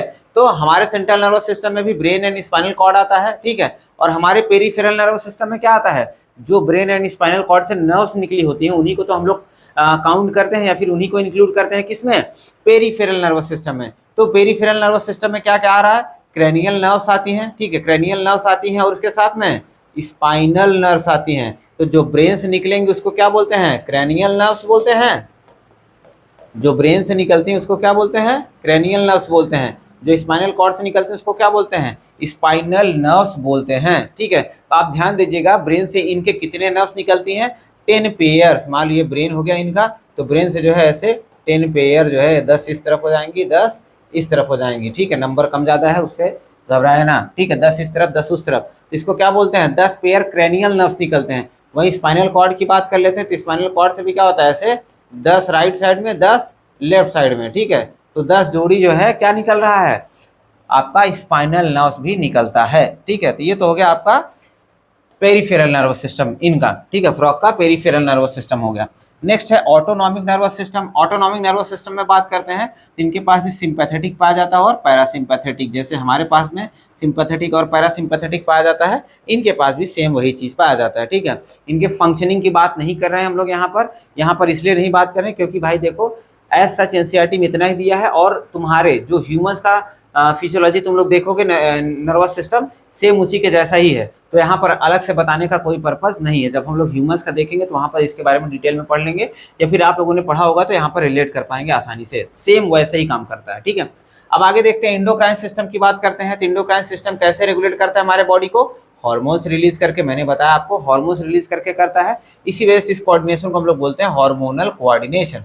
तब हार्मोन्स रिलीज कहाँ से करेगा, ढेर सारे इंडोक्राइन ग्लैंड्स इनके पास में पाए जाते हैं। जैसे ह्यूमंस के पास में ढेर सारे इंडोक्राइन ग्लैंड्स पाए जाते हैं, वैसे इनके पास में भी क्या होता है, ढेर सारे इंडोक्राइन ग्लैंड्स पाए जाते हैं। एग्जांपल के लिए पिट्यूटरी ग्लैंड पाया जाता है, थायराइड ग्लैंड पाया जाता है, पैराथायराइड ग्लैंड पाया जाता है, थाइमस ग्लैंड पाया जाता है, पीनियल ग्लैंड पाया जाता है, पैनक्रियाटिक आइलेट्स पाए जाते हैं, एड्रिनल ग्लैंड पाया जाता है और गोनैड्स पाए जाते हैं, ठीक है। यहाँ पर जो है लगभग 8 प्रकार के जो है मैंने आपको ग्लैंड्स बता दिए हैं, और ये 8 प्रकार के ग्लैंड्स क्या करते हैं, हार्मोन्स का सिक्रीशन करते हैं, ठीक है। तो लेकिन यहाँ पर एक को जो है मैंने थोड़ा एलोबरेट करके बताया हुआ है, तो उसको थोड़ा देखिएगा क्या एलोबरेट करके बताया हुआ है। देखो थायराइड ग्लैंड क्या करता है, थायरॉक्सिन हार्मोन को रिलीज करता है, थायरॉक्सिन हार्मोन को रिलीज करता है। अब आपको पता है थायराइड ग्लैंड जो है जो थायरॉक्सिन हार्मोन रिलीज करता है वो क्या होता है, आयोडीन से रिच होता है, उसके अंदर क्या पाया जाता है, आयोडीन। ये ह्यूमन के केस में भी यही हो रहा है, आयोडीन पाया जाता है, ठीक है। तो आयोडीन इनके पास भी थायरॉक्सिन हार्मोन में पाया जाता है। अब ये आयोडीन क्या करता है, मेटामॉर्फोसिस में हेल्प करता है। मेटामॉर्फोसिस क्या होता है भाई, बता चुका हूँ आप लोगों को मैं बहुत बार पहले भी, फिर से बता दे रहा हूँ। मेटामॉर्फोसिस का मतलब क्या होता है, transformation of larva into adult, इसी को क्या बोलते हैं, इसी को मेटामॉर्फोसिस बोलते हैं। तो मेटामॉर्फोसिस में कौन हेल्प कर रहा है, थायरॉक्सिन हार्मोन, या फिर हम लोग बोल सकते हैं आयोडीन। क्या हेल्प कर रहा है, थायरॉक्सिन हार्मोन या फिर आयोडीन हेल्प कर रहा है। ये क्या करता है, इनके लार्वा का नाम क्या होता है, टेडपोल। तो टेडपोल को क्या करता है, एडल्ट फ्रॉग में ट्रांसफॉर्म करने में हेल्प करता है। अगर आयोडीन नहीं रहेगा तो ये ध्यान दीजिएगा, अगर आयोडीन जो है इनके डाइट में एब्सेंट हो जाती है, फिर इनके सराउंडिंग में आयोडीन एब्सेंट हो जाती है, तो इनका लार्वा कभी भी जो है एडल्ट नहीं बन पाएगा, वो लार्वा में ही फंसा रह जाएगा, टेडपोल में ही फंसा रह जाएगा, ठीक है। और बाकी जो ग्लैंड्स हैं उनके सबके अलग अलग फीचर्स है, अलग अलग हार्मोन्स रिलीज करते हैं, तो उनके फीचर्स को यहाँ पर हमको डिस्कस नहीं करना, बस आपको जानना है ये सारी ग्लैंड्स होती हैं जो कि इनके फंक्शनिंग को रेगुलेट करती हैं बाय सिक्रीटिंग सम हार्मोन्स, ठीक है। आगे देखते हैं तो इनके जो है जो हम लोगों ने इनके जो न्यूरल सिस्टम था या फिर नर्वस सिस्टम की बात कर रहे थे हम लोग, जो न्यूरल सिस्टम था या फिर नर्वस सिस्टम जो था, उसके अंदर जो है हम लोग सेंट्रल नर्वस सिस्टम को थोड़ा सा डिस्कस करेंगे, ठीक है। उसके अंदर सेंट्रल नर्वस सिस्टम को थोड़ा सा डिस्कस करेंगे। मैंने आपको क्या बताया, सेंट्रल नर्वस सिस्टम के पास 2 पार्ट होता है, एक तो ब्रेन होता है और दूसरा क्या होता है, दूसरा स्पाइनल कॉर्ड होता है, ठीक है। तो एक तो ब्रेन हो गया, दूसरा क्या हो गया, स्पाइनल कॉर्ड हो गया, ठीक है, ब्रेन एंड स्पाइनल कॉर्ड। अब देखो ब्रेन जो होता है, इनके ब्रेन की बात करें, मान लो ये ब्रेन है, ठीक है, ऐसे ही मानने की बात कर रहा हूँ मैं, ठीक है। अब ब्रेन के ऊपर क्या होता है भाई, ब्रेन के ऊपर कवरिंग पाया जाता है, ऐसे क्या होता है, ब्रेन के ऊपर कवरिंग पाया जाता है। जो कवरिंग पाया जाता है ये जो है इनके पास जो कवरिंग है ये बोन की बनी है, किसकी बनी है, बोन की बनी हुई कवरिंग होती है। इस वजह से इस कवरिंग को जो है हम लोग क्या बोल देते हैं, क्रैनियम भी बोल देते हैं। क्या बोलते हैं, क्रैनियम भी बोलते हैं, ठीक है। तो देखिए यहाँ पर क्या बता रहा है, ब्रेन है इनका, ब्रेन जो है किसमें इनक्लोज है, इनक्लोज मतलब भरा हुआ, बंद है चारों तरफ से, किसमें, ब्रेन बॉक्स में, या फिर इसी को क्या बोल रहे हैं, क्रैनियम में। देखो ब्रेन बॉक्स में भरा हुआ है ना, देखो ऐसे चारों तरफ से पैक्ड है ये, ठीक है, चारों तरफ से ऐसे बॉक्स में पैक है, ठीक है। और क्या कह रहा है, इनका स्कल जो है, ये जो ब्रेन बॉक्स है इसी को आप स्कल भी बुला सकते हो, ये जो है इसको स्कल भी बोल सकते हैं हम लोग, खोपड़ी जो हड्डी है हमारी, ये जो ऊपर से जो क्रेनियम है उसी को हम लोग स्कल भी बोल सकते हैं, ठीक है। तो जो स्कल है इनका, ये क्या बता रहा है कि स्कल इनका डाइकॉन्डाइलिक है। इसका मतलब जरूर समझिएगा, डाइकॉन्डाइलिक का मतलब क्या होता है इसको समझिए। देखो मैं यहाँ पर सिर्फ स्कल बना दूँ पहले ना, देखो यहाँ पर बना रहा हूँ, मान लो ये इनका स्कल है ये। अब स्कल के नीचे क्या होगा भाई, या इसके अंदर जो ब्रेन भरा हुआ है, इसके अंदर जो ब्रेन भरा हुआ है ब्रेन है। अब ब्रेन क्या करता है, नीचे जो है स्पाइनल कॉर्ड भी तो बनाता है, ऐसे स्पाइनल कॉर्ड बना लेगा, ठीक है। अब जब स्पाइनल कॉर्ड बनाता है तो स्पाइनल कॉर्ड को भी जो है कवर करने के लिए, स्पाइनल कॉर्ड को भी कवर करने के लिए क्या होते हैं, वर्टिब्रल कॉलम होते हैं। ऐसे रीढ़ की हड्डी होती है जिसके अंदर क्या होता है, स्पाइनल कॉर्ड भरा हुआ होता है ऐसे। तो अब जो है स्पाइनल कॉर्ड जिसमें भरी हुई रीढ़ की हड्डी है और पूरा क्या ऊपर क्रेनियम है। तो आप बताओ इस रीढ़ की हड्डी के ऊपर जो है हमारा खोपड़ी कैसे रखा होना चाहिए ताकि जो है वो गिर न जाए। अगर मतलब भाई इसके बीच में कुछ कनेक्शन होना चाहिए ना, तभी तो जो है रीढ़ की हड्डी और ब्रेन के बीच में कुछ कनेक्शन बन पाएगा। अब ये बीच में जो है इसके ऊपर ऐसे ही स्लिपरी मोड में रखा हुआ, तो ऐसे मान लो तुमने रख दिया, वो सड़क के जैसे ही तिरछा होगा खोपड़ी डिटैच हो जाएगी, खोपड़ी बार बार क्या होगी, डिटैच हो जाएगी। तो अटैचमेंट बनाए रखने के लिए, अटैचमेंट बनाए रखने के लिए जो है यहाँ पर आप इसको समझिएगा, अटैचमेंट बनाए रखने के लिए क्या होता है, जो ये क्या है जिसको हम लोग स्कल बोल रहे हैं, ये बाहर है, इसको क्या बोलते हैं, स्कल है। तो स्कल में क्या होता है, स्कल में क्या होता है, स्कल की बोन्स जो है ना कुछ नॉच लाइक स्ट्रक्चर बना लेती हैं, कुछ नॉच लाइक स्ट्रक्चर बना लेती हैं ऐसे, ठीक है।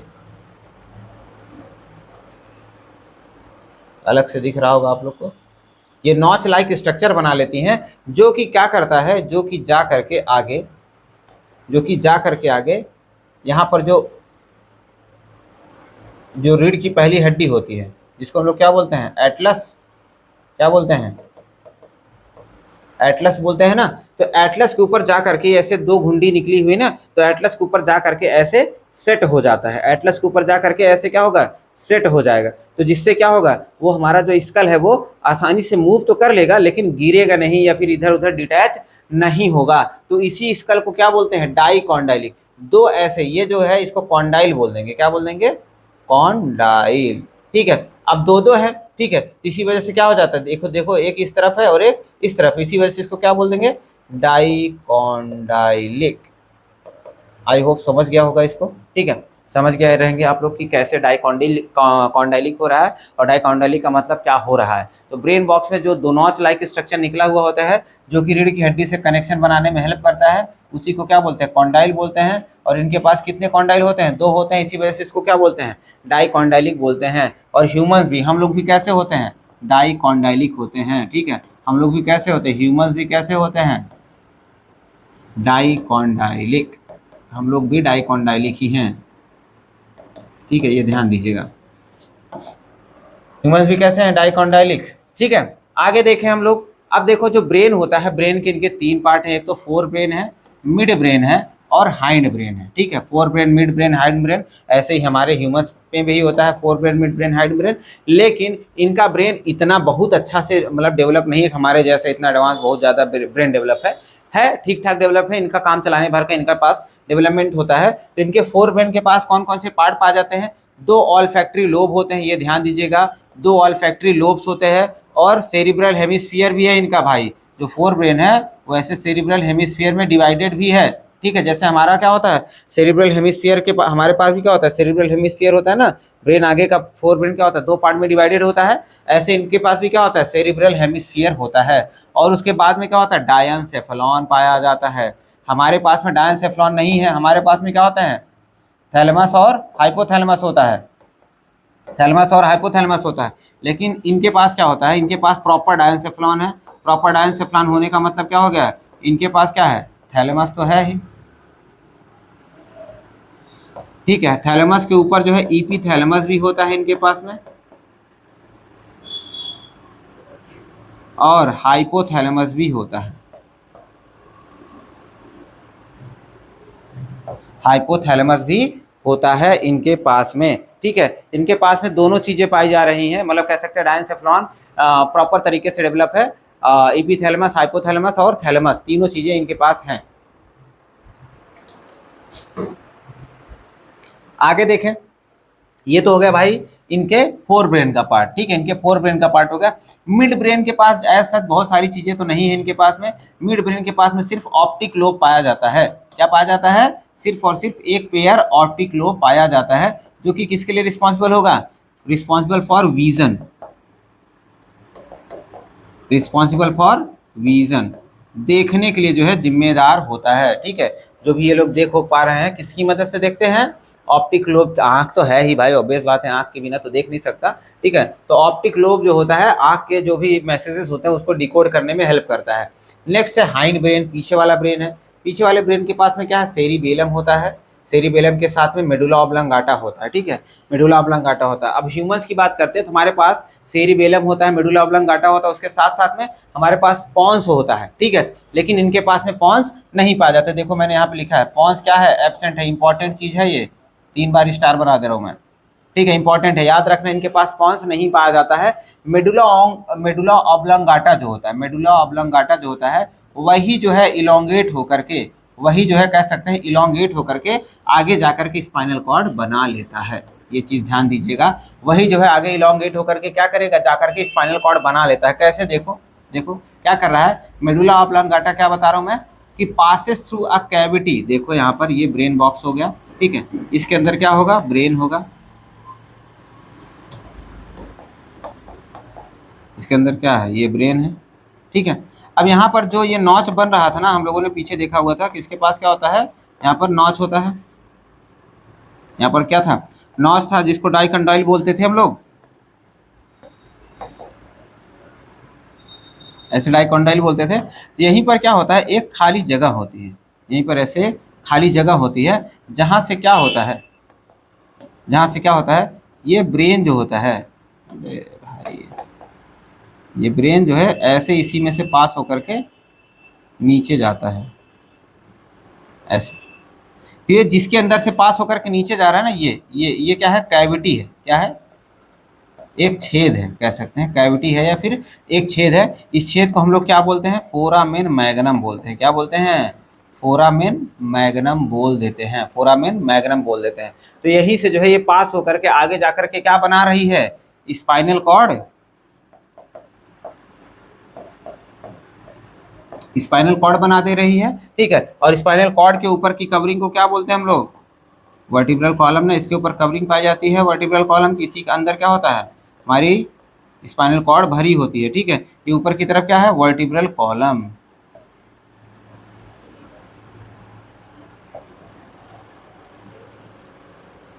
ठीक है, वर्टिब्रल कॉलम। देखो वही कह रहा है कि मेडुला ऑब्लंगाटा क्या कर रहा है? कंटिन्यू करता है, आगे बढ़ता है, किसके रूप में? स्पाइनल कॉर्ड के रूप में। और इसके ऊपर कौन सी कवरिंग पाई जाती है? वर्टिब्रल कॉलम की कवरिंग पाई जाती है। मैंने यहाँ पे बना करके आपको दिखा दिया है, ऐसा रफ डायग्राम। आपको समझ में आ गया होगा कि क्या होता है स्पाइनल कॉर्ड, वर्टिब्रल कॉलम क्या होता है, फोरामेन मैग्नम क्या होता है, ठीक है, ठीक। तो ये आपको समझ में आ गया। आगे देखते हैं हम लोग, आगे क्या है भाई? अब सेंस ऑर्गन की बात करेंगे, ठीक है। चलो क्या होता है? कोऑर्डिनेशन सिस्टम हो गया हमारा, कंट्रोल एंड कोऑर्डिनेशन हो गया फ्रॉग का। उसके बाद में क्या आ रहा है? उसके बाद में आ रहा है सेंस ऑर्गन्स। सेंस ऑर्गन भाई, सेंस ऑर्गन बहुत जरूरी है। जैसे हमारे पास भी क्या होता है? 5 टाइप के सेंस ऑर्गन होते हैं। आँख हो गया, नाक हो गया, कान हो गया, जीभ हो गया, और क्या हो गया? स्किन हो गया। ये सब क्या करते हैं? हमको हेल्प करते हैं टू क्या कर सकते? To sense the stimuli of our environment, हमारे इन्वायरमेंट की स्टिमुलाई को, ठीक है, हमारे इन्वायरमेंट के स्टिमुलाई को सेंस करने में हेल्प करते हैं ना। जैसे टच से स्किन को टच करते हैं तो टच का सेंसेशन होता है, जीभ पे टेस्ट का सेंसेशन होता है, आंखों से हमें इमेज दिखाई देती है, दुनिया दिखाई देती है, ठीक है, कान से सुनाई देता है, नाक से सूंघ सकते हैं हम लोग, ठीक है। ये सब क्या होते हैं? सेंस ऑर्गन्स होते हैं। तो ऐसे इनके पास भी क्या होते हैं? सेंस ऑर्गन्स होते हैं। कुछ सेंस ऑर्गन तो प्रॉपर तरीके से डेवलप है और कुछ सेंस ऑर्गन अभी अच्छे से डेवलप नहीं हो पाए हैं। तो वही हम लोग यहाँ पर देखने वाले हैं। देखिएगा सेंस ऑर्गन कितने हैं भाई? इनके पास भी 5 हैं, ठीक है, इनके पास भी क्या है? 5 ही हैं। जैसे हमारे पास 5 होते हैं वैसे इनके पास भी 5 है। सबसे पहला क्या है? टच के लिए होता है, टेस्ट के लिए होता है, स्मेल के लिए होता है, विजन के लिए होता है और हियरिंग के लिए होता है, ठीक है। तो विजन और हियरिंग तो स्पेशल है, विजन और हियरिंग यहाँ पे क्या है? स्पेशल है, ठीक है, ये बहुत ही स्पेशल है। लेकिन आप ध्यान दीजिएगा, जो टच हैं और टेस्ट हैं और स्मेल हैं, ये अभी जो है कह सकते हैं बहुत बढ़िया से डेवलप नहीं हुए हैं। मतलब ऐसा नहीं कि सेंसेशन नहीं होता होगा, सेंसेशन होता है, लेकिन डेवलपमेंट कमजोर है। टच के लिए जो है सेंसरी पेपिली पाई जाती हैं, और टेस्ट के लिए टेस्ट बड्स पाए जाते हैं, और स्मेल के लिए नेजल इपिथीलियम पाए जाते हैं जो नोज के अंदर इनके होंगे। अब ये इनका डेवलपमेंट कैसा होता है, जो टच टेस्ट और स्मेल का जो कह सकते हैं सेंसरी पेपिली टेस्ट बड और नेजल एपिथेलियम का डेवलपमेंट कैसा है वो देखें अगर हम लोग, तो कह रहा है कि cellular aggregation around the nerve ending. मतलब क्या हो गया, देखो यहाँ पे मैं एक न्यूरॉन सेल बना दूं, ठीक है, देखो ये न्यूरॉन सेल अगर हम लोग ऐसे बना लें,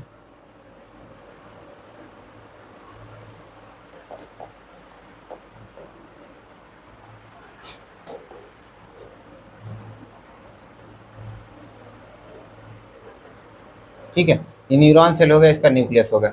अब ये क्या करता है, ये सब की बात कर दे रहा हूँ मैं एक साथ में, जो है तीनों की, सेंसरी पेपिली टेस्ट बड और नेजल एपिथेलियम।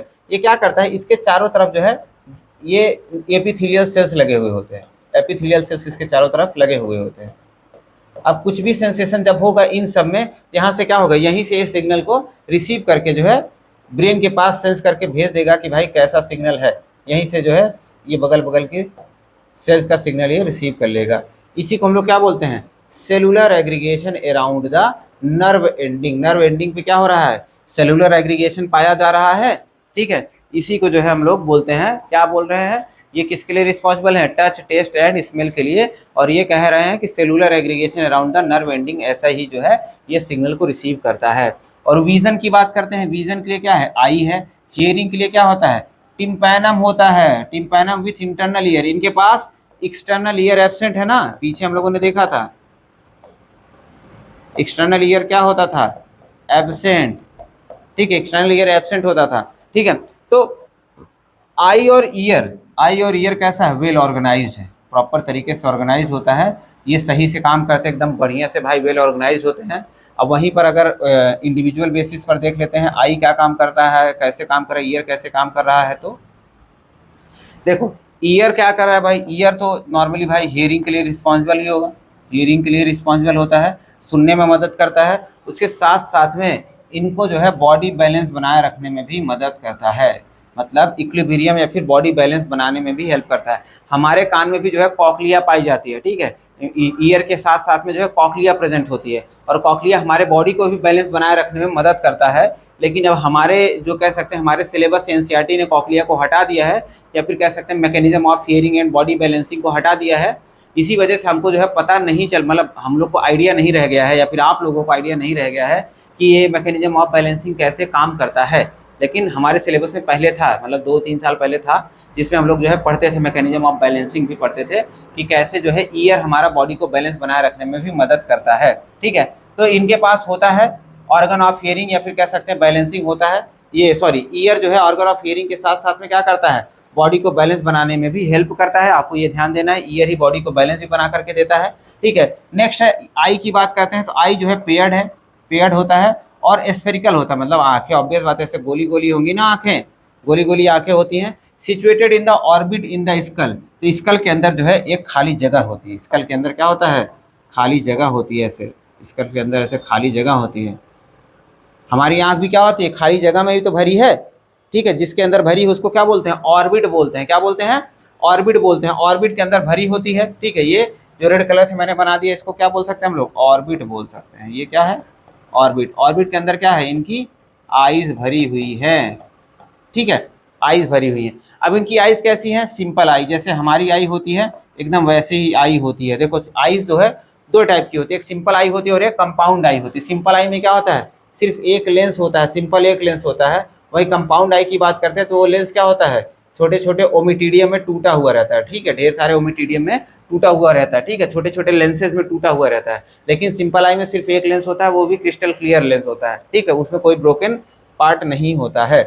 आगे देखो भाई, आ गया हमारा रिप्रोडक्टिव सिस्टम।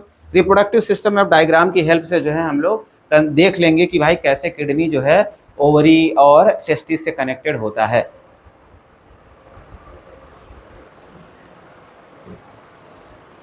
देखिए रिप्रोडक्टिव सिस्टम में जो है सबसे पहले हम लोग देखेंगे male reproductive system. Male reproductive system को जो है हम लोग देखेंगे। देखिएगा मेल रिप्रोडक्टिव सिस्टम में क्या है, पहले फ्लो चार्ट देख लेते हैं। मेल रिप्रोडक्टिव सिस्टम में भाई क्या होगा, मेल रिप्रोडक्टिव ऑर्गन्स होंगे, ऑब्वियस बात है भाई। मेल में क्या होगा, मेल रिप्रोडक्टिव सिस्टम में मेल रिप्रोडक्टिव ऑर्गन्स होंगे।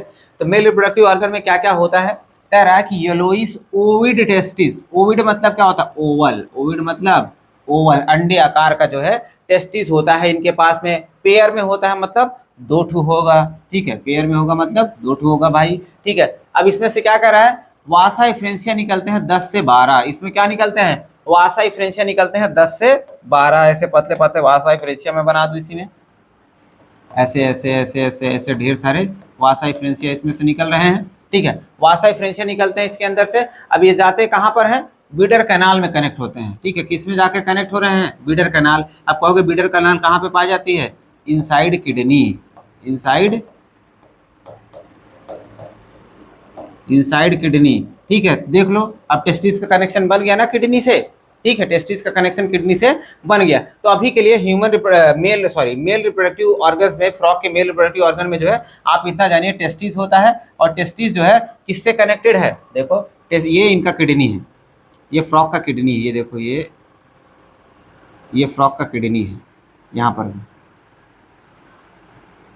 ठीक है। ये फ्रॉग का किडनी जो इस तरफ वाला मैं दिखा रहा हूँ, ये फ्रॉग का किडनी इंटैक्ट है, मतलब इसमें कोई चीरा फाड़ा नहीं गया है, ये असली किडनी ऐसे दिखाया जा रहा है। ये जो है इस किडनी को थोड़ा सा ऐसे बीच में से ऐसे काट दिया है मैंने, ठीक है, मतलब ऐसा किडनी था, ये किडनी था, तो ऐसे बीच में से ऐसे काट दिया मैंने, तो अब ये अंदर का पार्ट दिखा रहा हूँ, ठीक है। ये कह सकते हैं लेटरल सेक्शन है, क्या है इसका, लेटरल, बगल से ऐसे काट के हम इसको दिखा रहे हैं, लेटरल सेक्शन, इसके अंदर का पोर्शन दिख रहा है। इस किडनी में कोई अंदर का पोर्शन नहीं दिख रहा है, ये किडनी पूरा बाहर से है, ठीक है, इसमें कोई कटिंग पटिंग नहीं किया गया है, ये किडनी अंदर से काट के दिखाया जा रहा है। देखो जब इसको किडनी के अंदर से मैंने काटा तो क्या दिख रहा है, अंदर की तरफ एक ऐसे पतली सी कैनाल है, क्या है, ये देखो, ये ऊपर से लेकर नीचे तक ऐसे फैली हुई है, ऊपर से लेकर नीचे तक ऐसे फैली हुई है, ठीक है। तो अब यहाँ पर क्या होता है, जो इनका टेस्टिस है, ये ऊपर की तरफ क्या पड़ा हुआ है इनका, ये टेस्टिस है, ये जो है आपको दिख रहा है, ये टेस्टिस है। अब टेस्टिस से क्या होता है, ढेर सारे वासा इफ्रेंसिया निकलते हैं, ढेर सारे वासा इफ्रेंसिया निकलते हैं। अब ये वासा इफ्रेंसिया देखो किससे कनेक्ट हो रहे हैं, यही जो है जो कैनाल दिख रही है आपको ना, ये वाली कैनाल, इसको हम लोग क्या बोलते हैं, बीडर्स कैनाल बोलते हैं, बीडर्स कैनाल बोलते हैं। ये जाकर के इस बीडर कैनाल से कनेक्ट हो जा रही है, ठीक है, बीडर कैनाल से कनेक्ट हो जा रही है। अब ये बीडर कैनाल क्या करती है, जाकर के यूरेटर से कनेक्ट होती है, किससे कनेक्ट होती है, जा करके, ये देखो ये यूरेटर से जाकर के कनेक्ट हो जा रही है ऐसे, ये यूरेटर से जाकर के कनेक्ट हो जा रही है, ठीक है। अब यूरेटर से जाके कनेक्ट हो जा रही है, तब इसके बाद क्या हो जाएगा, ये यहीं से, इसका मतलब क्या होगा, मेल गैमेट को आगे लेकर के चला जाएगा भाई, मेल गैमेट को आगे लेकर के चला जाएगा, ठीक है। लेकिन अब देखो ये तो चलो बात हो गई हमारी, कह सकते हैं टेस्टिस के पाथवे की बात होगी, टेस्टिस के अंदर से जो है गैमेट कैसे कौन से रास्ते से होकर के जाएगा। अब इसमें किडनी का कैसे कनेक्शन है, तो जो ये बीडर कैनाल होता है ना, जो ये बीडर कैनाल होता है, किडनी के अंदर जो रीनल टिब्यूल्स होते हैं, किडनी के अंदर जो ढेर सारे रीनल टिब्यूल्स, ये रेड कलर के आपको दिख रहे हैं ना, वो भी किससे कनेक्टेड है, बीडर कैनाल से ही। किडनी के जो रीनल टिब्यूल्स हैं वो किससे कनेक्टेड है, वो भी कनेक्टेड है किससे, बीडर कैनाल से कनेक्टेड है। तो देखो वासा इफ्रेंसिया भी आकर के किस में कनेक्ट हो रहा है, बीडर कैनाल में, और रीनल टिब्यूल्स भी किस में कनेक्ट हो रहे हैं, बीडर कैनाल में, और ये दोनों जाकर के किस में ओपन हो जा रहे हैं साथ में, यूरेटर में, किस में, यूरेटर में, ठीक है, यूरेटर में जाकर ये कनेक्ट हो जा रहे हैं, ये जाकर के साथ में यूरेटर से कनेक्ट हो जा रहे हैं, जिसकी वजह से यूरेटर को हम लोग क्या बोलने लगते हैं, यूरिनोजेनाइटल डक्ट बोलने लगते हैं, या फिर यूरिनोजेनाइटल ट्रैक्ट बोलने लगते हैं, ठीक है। आपको दिख रहा है, आई होप, हाँ बढ़िया दिख रहा है, यूरिनोजेनाइटल डक्ट बोलने लगते हैं, ठीक है। अब यूरिनोजेनाइटल डक्ट क्या करता है भाई, जाकर के क्लोएका में ओपन होता है, कहाँ पर ओपन होता है, क्लोएका में। देखो ये क्या है, ये पीछे की तरफ, ये इस पोर्शन को हम लोग बोलते हैं रेक्टम, ये रेक्टम हो गया, ये आगे इसको बोलते हैं हम लोग क्लोएका। ये क्लोएका में देखो जाकर के, देखो सब क्लोएका में जाकर के, इधर राइट साइड वाली किडनी भी, लेफ्ट साइड वाली किडनी भी कहाँ पर जाके कनेक्ट हो रही है, क्लोएका में जाकर के कनेक्ट हो रही है। और क्लोएकल अपर्चर के थ्रू, ये अपर्चर मतलब होता है, कह सकते हैं छेद है, यहाँ पर ओपनिंग है, तो क्लोएकल अपर्चर के थ्रू क्या होता है, जो भी आया रहेगा मटेरियल यहाँ से क्या हो जाएगा, बाहर निकल जाएगा, क्या होगा, बाहर निकल जाएगा, क्लोएकल अपर्चर के थ्रू क्या होता है, बाहर निकल जाता है। अब देखो यही क्लोएका के ऊपर ही क्या दिखाया था मैंने, यूरिनरी ब्लैडर दिखाया था ना, कनेक्टेड है, तो देख लो सब डायग्राम में दिख रहा है, यहाँ पर यूरिनरी ब्लैडर के ऊपर ही, सॉरी क्लोएका के ऊपर ही क्या होता है, यूरिनरी ब्लैडर भी कनेक्टेड होता है, ठीक है। और देखो किडनी की स्ट्रक्चर की और बात कर लेते हैं। सिंपल स्ट्रक्चर की बात करें तो किडनी के ऊपर आपको ये जो प्लेन लाइन दिख रही है ग्रीन कलर की, ये ऐसे दिख रहे हैं, ये इनका जो है एड्रिनल ग्लैंड होता है। जैसे हमारे किडनी के ऊपर भी क्या होता है, देखो अगर ह्यूमन की किडनी की बात करें, ह्यूमन की किडनी के ऊपर क्या होता है, ऐसे छतरी जैसा एक स्ट्रक्चर लगा हुआ होता है इसके ऊपर ऐसे ना, ठीक है, ऐसे स्ट्रक्चर लगा होता है। ये क्या होता था, ह्यूमन का एड्रिनल होता था।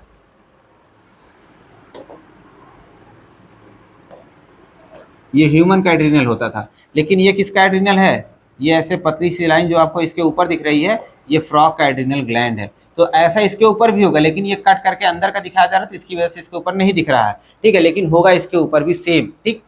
आगे देखें, अब ये देखो मैंने क्या बताया कि टेस्टिस जो होता है किससे कनेक्टेड है, टेस्टिस जो है देखो ये आपका किडनी हो गया, इसी के ऊपर क्या होता है, टेस्टिस ऐसे लगा हुआ होता है, और कनेक्शन भी इनका फंक्शनल कनेक्शन होता है, ठीक है। इसके अंदर से ढेर सारा क्या निकल रहा है, वासा इफ्रेंसिया निकल रहा है, और इसके ऊपर जो है ऐसा फिंगर लाइक स्ट्रक्चर आपको दिखाई दे रहा है।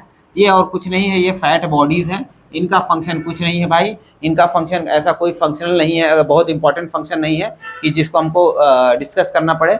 बस ये जो है कह सकते हैं टेस्टिस के ऊपर ऐसे शोभा बढ़ाने के लिए लगे हैं, या फिर टेस्टिस को कह सकते हैं कि हिसाब से ओवरऑल प्रोटेक्शन देने का काम करेंगे, या फिर अटैचमेंट बनाने का काम करेंगे, और कुछ भी ऐसा काम नहीं करते हैं, ठीक है। इनको फैट बॉडीज बोलते हैं, ये ऐसे ही कनेक्टेड होते हैं, ठीक है। तो आई होप ये आपको समझ में आया होगा। बीडर देखो यहाँ पर फ्लो चार्ट में देख लें, येलोइस ओविड टेस्टिस होता है, इसके अंदर से क्या निकलते हैं, वासा इफ्रेंसिया, इसका नंबर याद रखिएगा, 10 से क्या होते हैं, 12 होते हैं। ये किससे जाके कनेक्ट होते हैं, बीडर कैनाल से कनेक्ट होते हैं, और बीडर कैनाल से ही क्या कनेक्ट होते हैं, रीनल टिब्यूल, किडनी के रीनल टिब्यूल्स भी इसी से जाकर कनेक्ट होते हैं, ठीक है। और फिर ये कलेक्टिवली जाकर के बाहर ओपनिंग बनाते हैं, जिसको हम लोग क्या बोलते हैं, यूरिनोजेनाइटल डक्ट बोलते हैं। ये बन गया ना यूरिनोजेनाइटल डक्ट, यहाँ पर भी है और यहाँ पर भी यूरिनोजेनाइटल डक्ट बन गया, ठीक है। और ये फिर जाकर के कहाँ पर ओपन हो रहे हैं, क्लोएका में जाकर के ओपन होते हैं, और क्लोएका से कहाँ पे चला जाएगा, बाहर, बाहर चला जाएगा। अब ये बाहर क्या क्या निकालेगा, बाहर क्या क्या निकालेगा, देखो किडनी से यूरिन आ रहा है, यूरिन को निकाल सकता है, किडनी से ही स्पर्म आ रहा है, स्पर्म निकाल सकता है।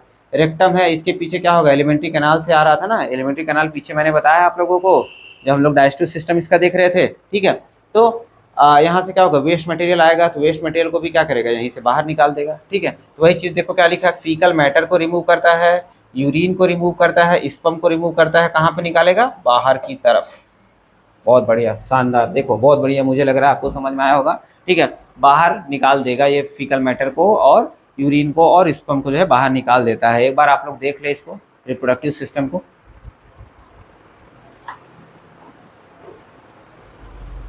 देखो आगे देखते हैं हम लोग, फीमेल रिप्रोडक्टिव सिस्टम की बात करते हैं। फीमेल रिप्रोडक्टिव सिस्टम में क्या है भाई, देखो यहाँ पर थोड़ा सा डायग्राम में गड़बड़ी हो गई, यहाँ पर येलो होना चाहिए था, ठीक है, ये कलर मिसमैच हो चुका है। आप इसको आइडिया समझिएगा, येलो ये है, येलो ये भी है, ठीक है। अब फीमेल रिप्रोडक्टिव सिस्टम, ऑब्वियस बात है क्या होगा, फीमेल रिप्रोडक्टिव ऑर्गन्स होंगे, बड़ी बात है भाई, फीमेल रिप्रोडक्टिव ऑर्गन्स होंगे। अब फीमेल रिप्रोडक्टिव ऑर्गन क्या होता है भाई, ओवरी, क्या होता है, ओवरी। अब ओवरी भी क्या होगा, पेयर्ड होगा, जैसे टेस्टिस पेयर्ड था ना, वैसे ओवरी भी क्या होता है, पेयर्ड होता है।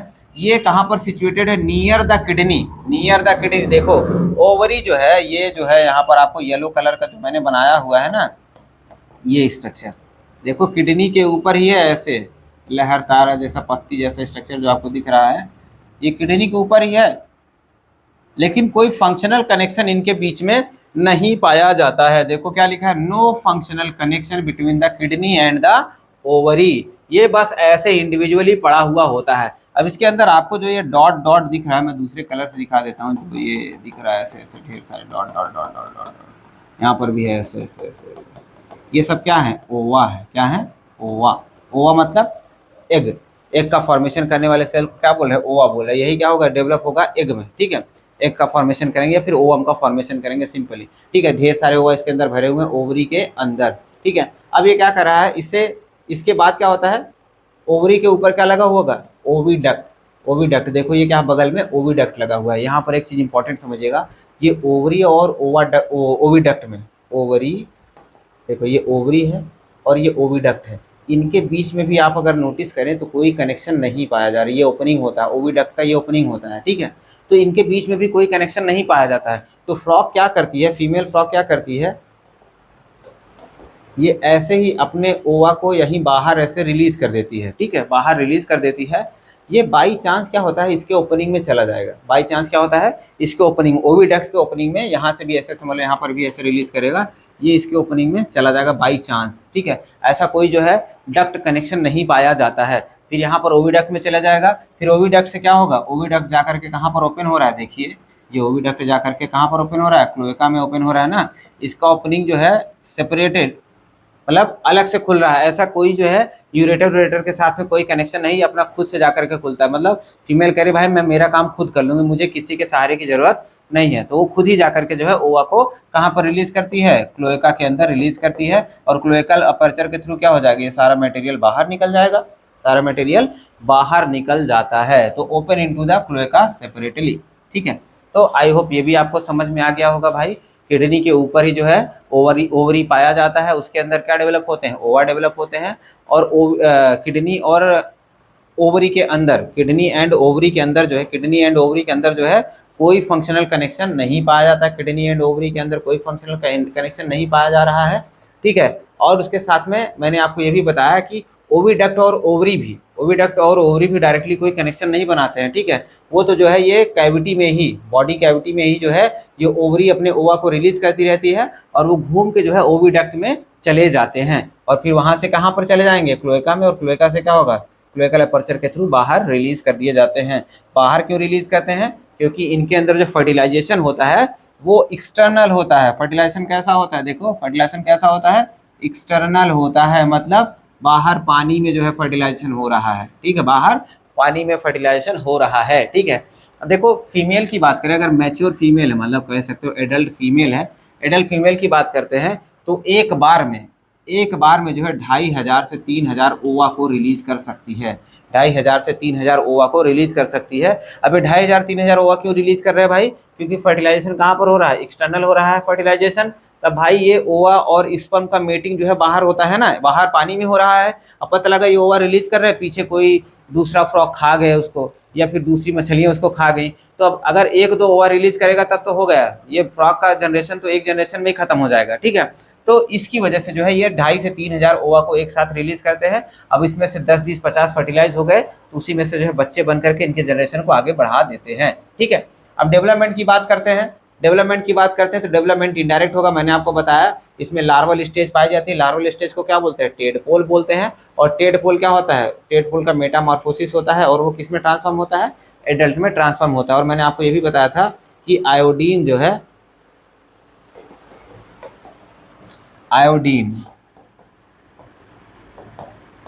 क्या करता है, हेल्प करता है मेटामॉर्फोसिस में, या फिर इनका थायरोक्सिन हार्मोन हेल्प करता है मेटामॉर्फोसिस में। ठीक है, मस्त समझ में आ गया आपको। आगे देखते हैं, तो इनके जो है इकोनॉमिक इंपॉर्टेंस की बात कर लेते हैं, या फिर ह्यूमंस को लेकर के क्या इनके फायदे हैं भाई। ह्यूमन के लिए कुछ तो फायदा होना चाहिए, तभी तो इनके बारे में पढ़ना है हमको, अदरवाइज भाड़ में जाए हमसे क्या मतलब है। ठीक है, तो कुछ फायदा है, ज़्यादा फायदा तो नहीं है, लेकिन कुछ फायदा भी है। जैसे ये क्या करते हैं, हमारे क्रॉप को बहुत बार बचाते हैं। क्यों, कैसे बचाते हैं, क्योंकि ये जो है हमारे खेतों में रहते हैं और कीड़े मकोड़ों को खाते हैं। ठीक है, तो कीड़े मकोड़ों को खाते हैं, तो इससे क्या हो जाता है, हमारी फसल बच जाती है। और उसके साथ में क्या करें, मेंटेन इकोलॉजिकल बैलेंस। इकोलॉजिकल मतलब हमारे पर्यावरण के बैलेंस को, इन्वायरमेंट के बैलेंस को बनाए रखता है। कैसे ये क्या करता है, ये कीड़े मकोड़ों को खाता है। ठीक है, और इसको कौन खाते होंगे, इससे बड़े जीव इसको खाते होंगे, जैसे स्नेक हो गया, ईगल हो गया, या फिर दूसरे जानवर इसको खाने का काम करते हैं। तो अब एक हिसाब से क्या हो गया, एक ये फूड चेन को हमारे इन्वायरमेंट के अंदर जो, फिर इकोलॉजी के अंदर जो है जो भी फूड चेन होता है उसको मेंटेन रखने में या फिर उसको बनाए रखने में मदद करता है। ठीक है, तो इसलिए बोलते हैं कि ये इंपॉर्टेंट लिंक होता है हमारे फूड चेन का। मतलब हमारा जो कह सकते हैं इन्वायरमेंट में जो फूड चेन चल रहा है, ये कीड़े को खाएगा, इसको दूसरा जानवर खाएगा, उस दूसरे जानवर को कोई तीसरा जानवर खाएगा। ठीक है, ऐसा इस वजह से हो रहा है क्योंकि अगर भाई ये नहीं रहेगा तो कीड़े को खाएगा कौन। आप कहोगे सर चिड़िया खाएगी, अब चिड़िया हवा में उड़ रही है तो सांप चिड़िया कैसे खाएगा। ठीक है, तो भाई प्रोबेबिलिटी कम हो जाती है ना सांप का शिकार करने की, चिड़िया को, मतलब चिड़िया का शिकार करने के लिए सांप की प्रोबेबिलिटी तो कम हो जाएगी।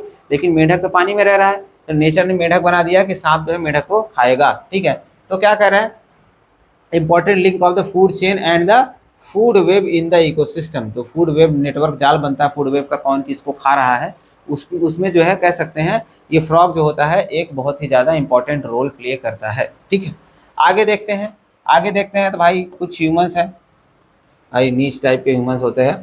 ठीक है, ये क्या कर रहे हैं, ये मस्कुलर लेग्स को, जो फ्रॉग का मस्कुलर लेग होता है ना, जो देख रहे हो यहाँ पर डायग्राम में आपको दिख रहा होगा, ये वाला देखो बेचारे का लेग, ठीक है, मस्कुलर लेग यहाँ पर भी आपको दिख रहा होगा। ये जो मस्कुलर लेग होता है फ्रॉग का, उसको जो है बहुत सारे ह्यूमंस जो है एज अ फूड खाते हैं, एज अ फूड खाते हैं इन सम कंट्रीज, कुछ देशों में जो है इनको एज अ फूड यूज किया जाता है, ठीक है। ये हो गया इनका इम्पोर्टेंस। और जो है यहाँ पर हमारा फ्रॉग खत्म होता है। फ्रॉग जो है हम लोगों ने वन शॉट में जो है देखा, ठीक है। तो आई होप आप लोगों को मस्त एकदम समझा होगा भाई। अगर कोई दिक्कत है, कोई डाउट है, तो प्लीज़ कमेंट सेक्शन में जाएं, क्वेश्चंस पूछें, ठीक है, क्वेश्चंस पूछें जो भी आपके डाउट है। और इसके रिगार्डिंग हम लोग जो है कह सकते हैं एमसीक्यूज़ भी इसके सॉल्व करेंगे हम लोग, एनसीईआरटी बेस्ड जितने भी एमसीक्यूज़ हैं या फिर प्रीवियस ईयर क्वेश्चन जो है उसको भी हम लोग जो है आने वाले लेक्चर में सॉल्व करेंगे, ठीक है, एक एक करके जो है क्वेश्चन सॉल्व करेंगे। और अगर आप लोगों को पर्सनली कनेक्ट करना है तो भाई टेलीग्राम चैनल पर लिंक दिया गया है, प्लीज़ जाकर के वहाँ पर कनेक्ट करें। और अगर आप लोगों को वीडियो हमारा अच्छा लगता है तो प्लीज़ लाइक करें, दोस्तों के साथ शेयर करें और सब्सक्राइब करें, ठीक है। बहुत बहुत धन्यवाद आप लोगों का।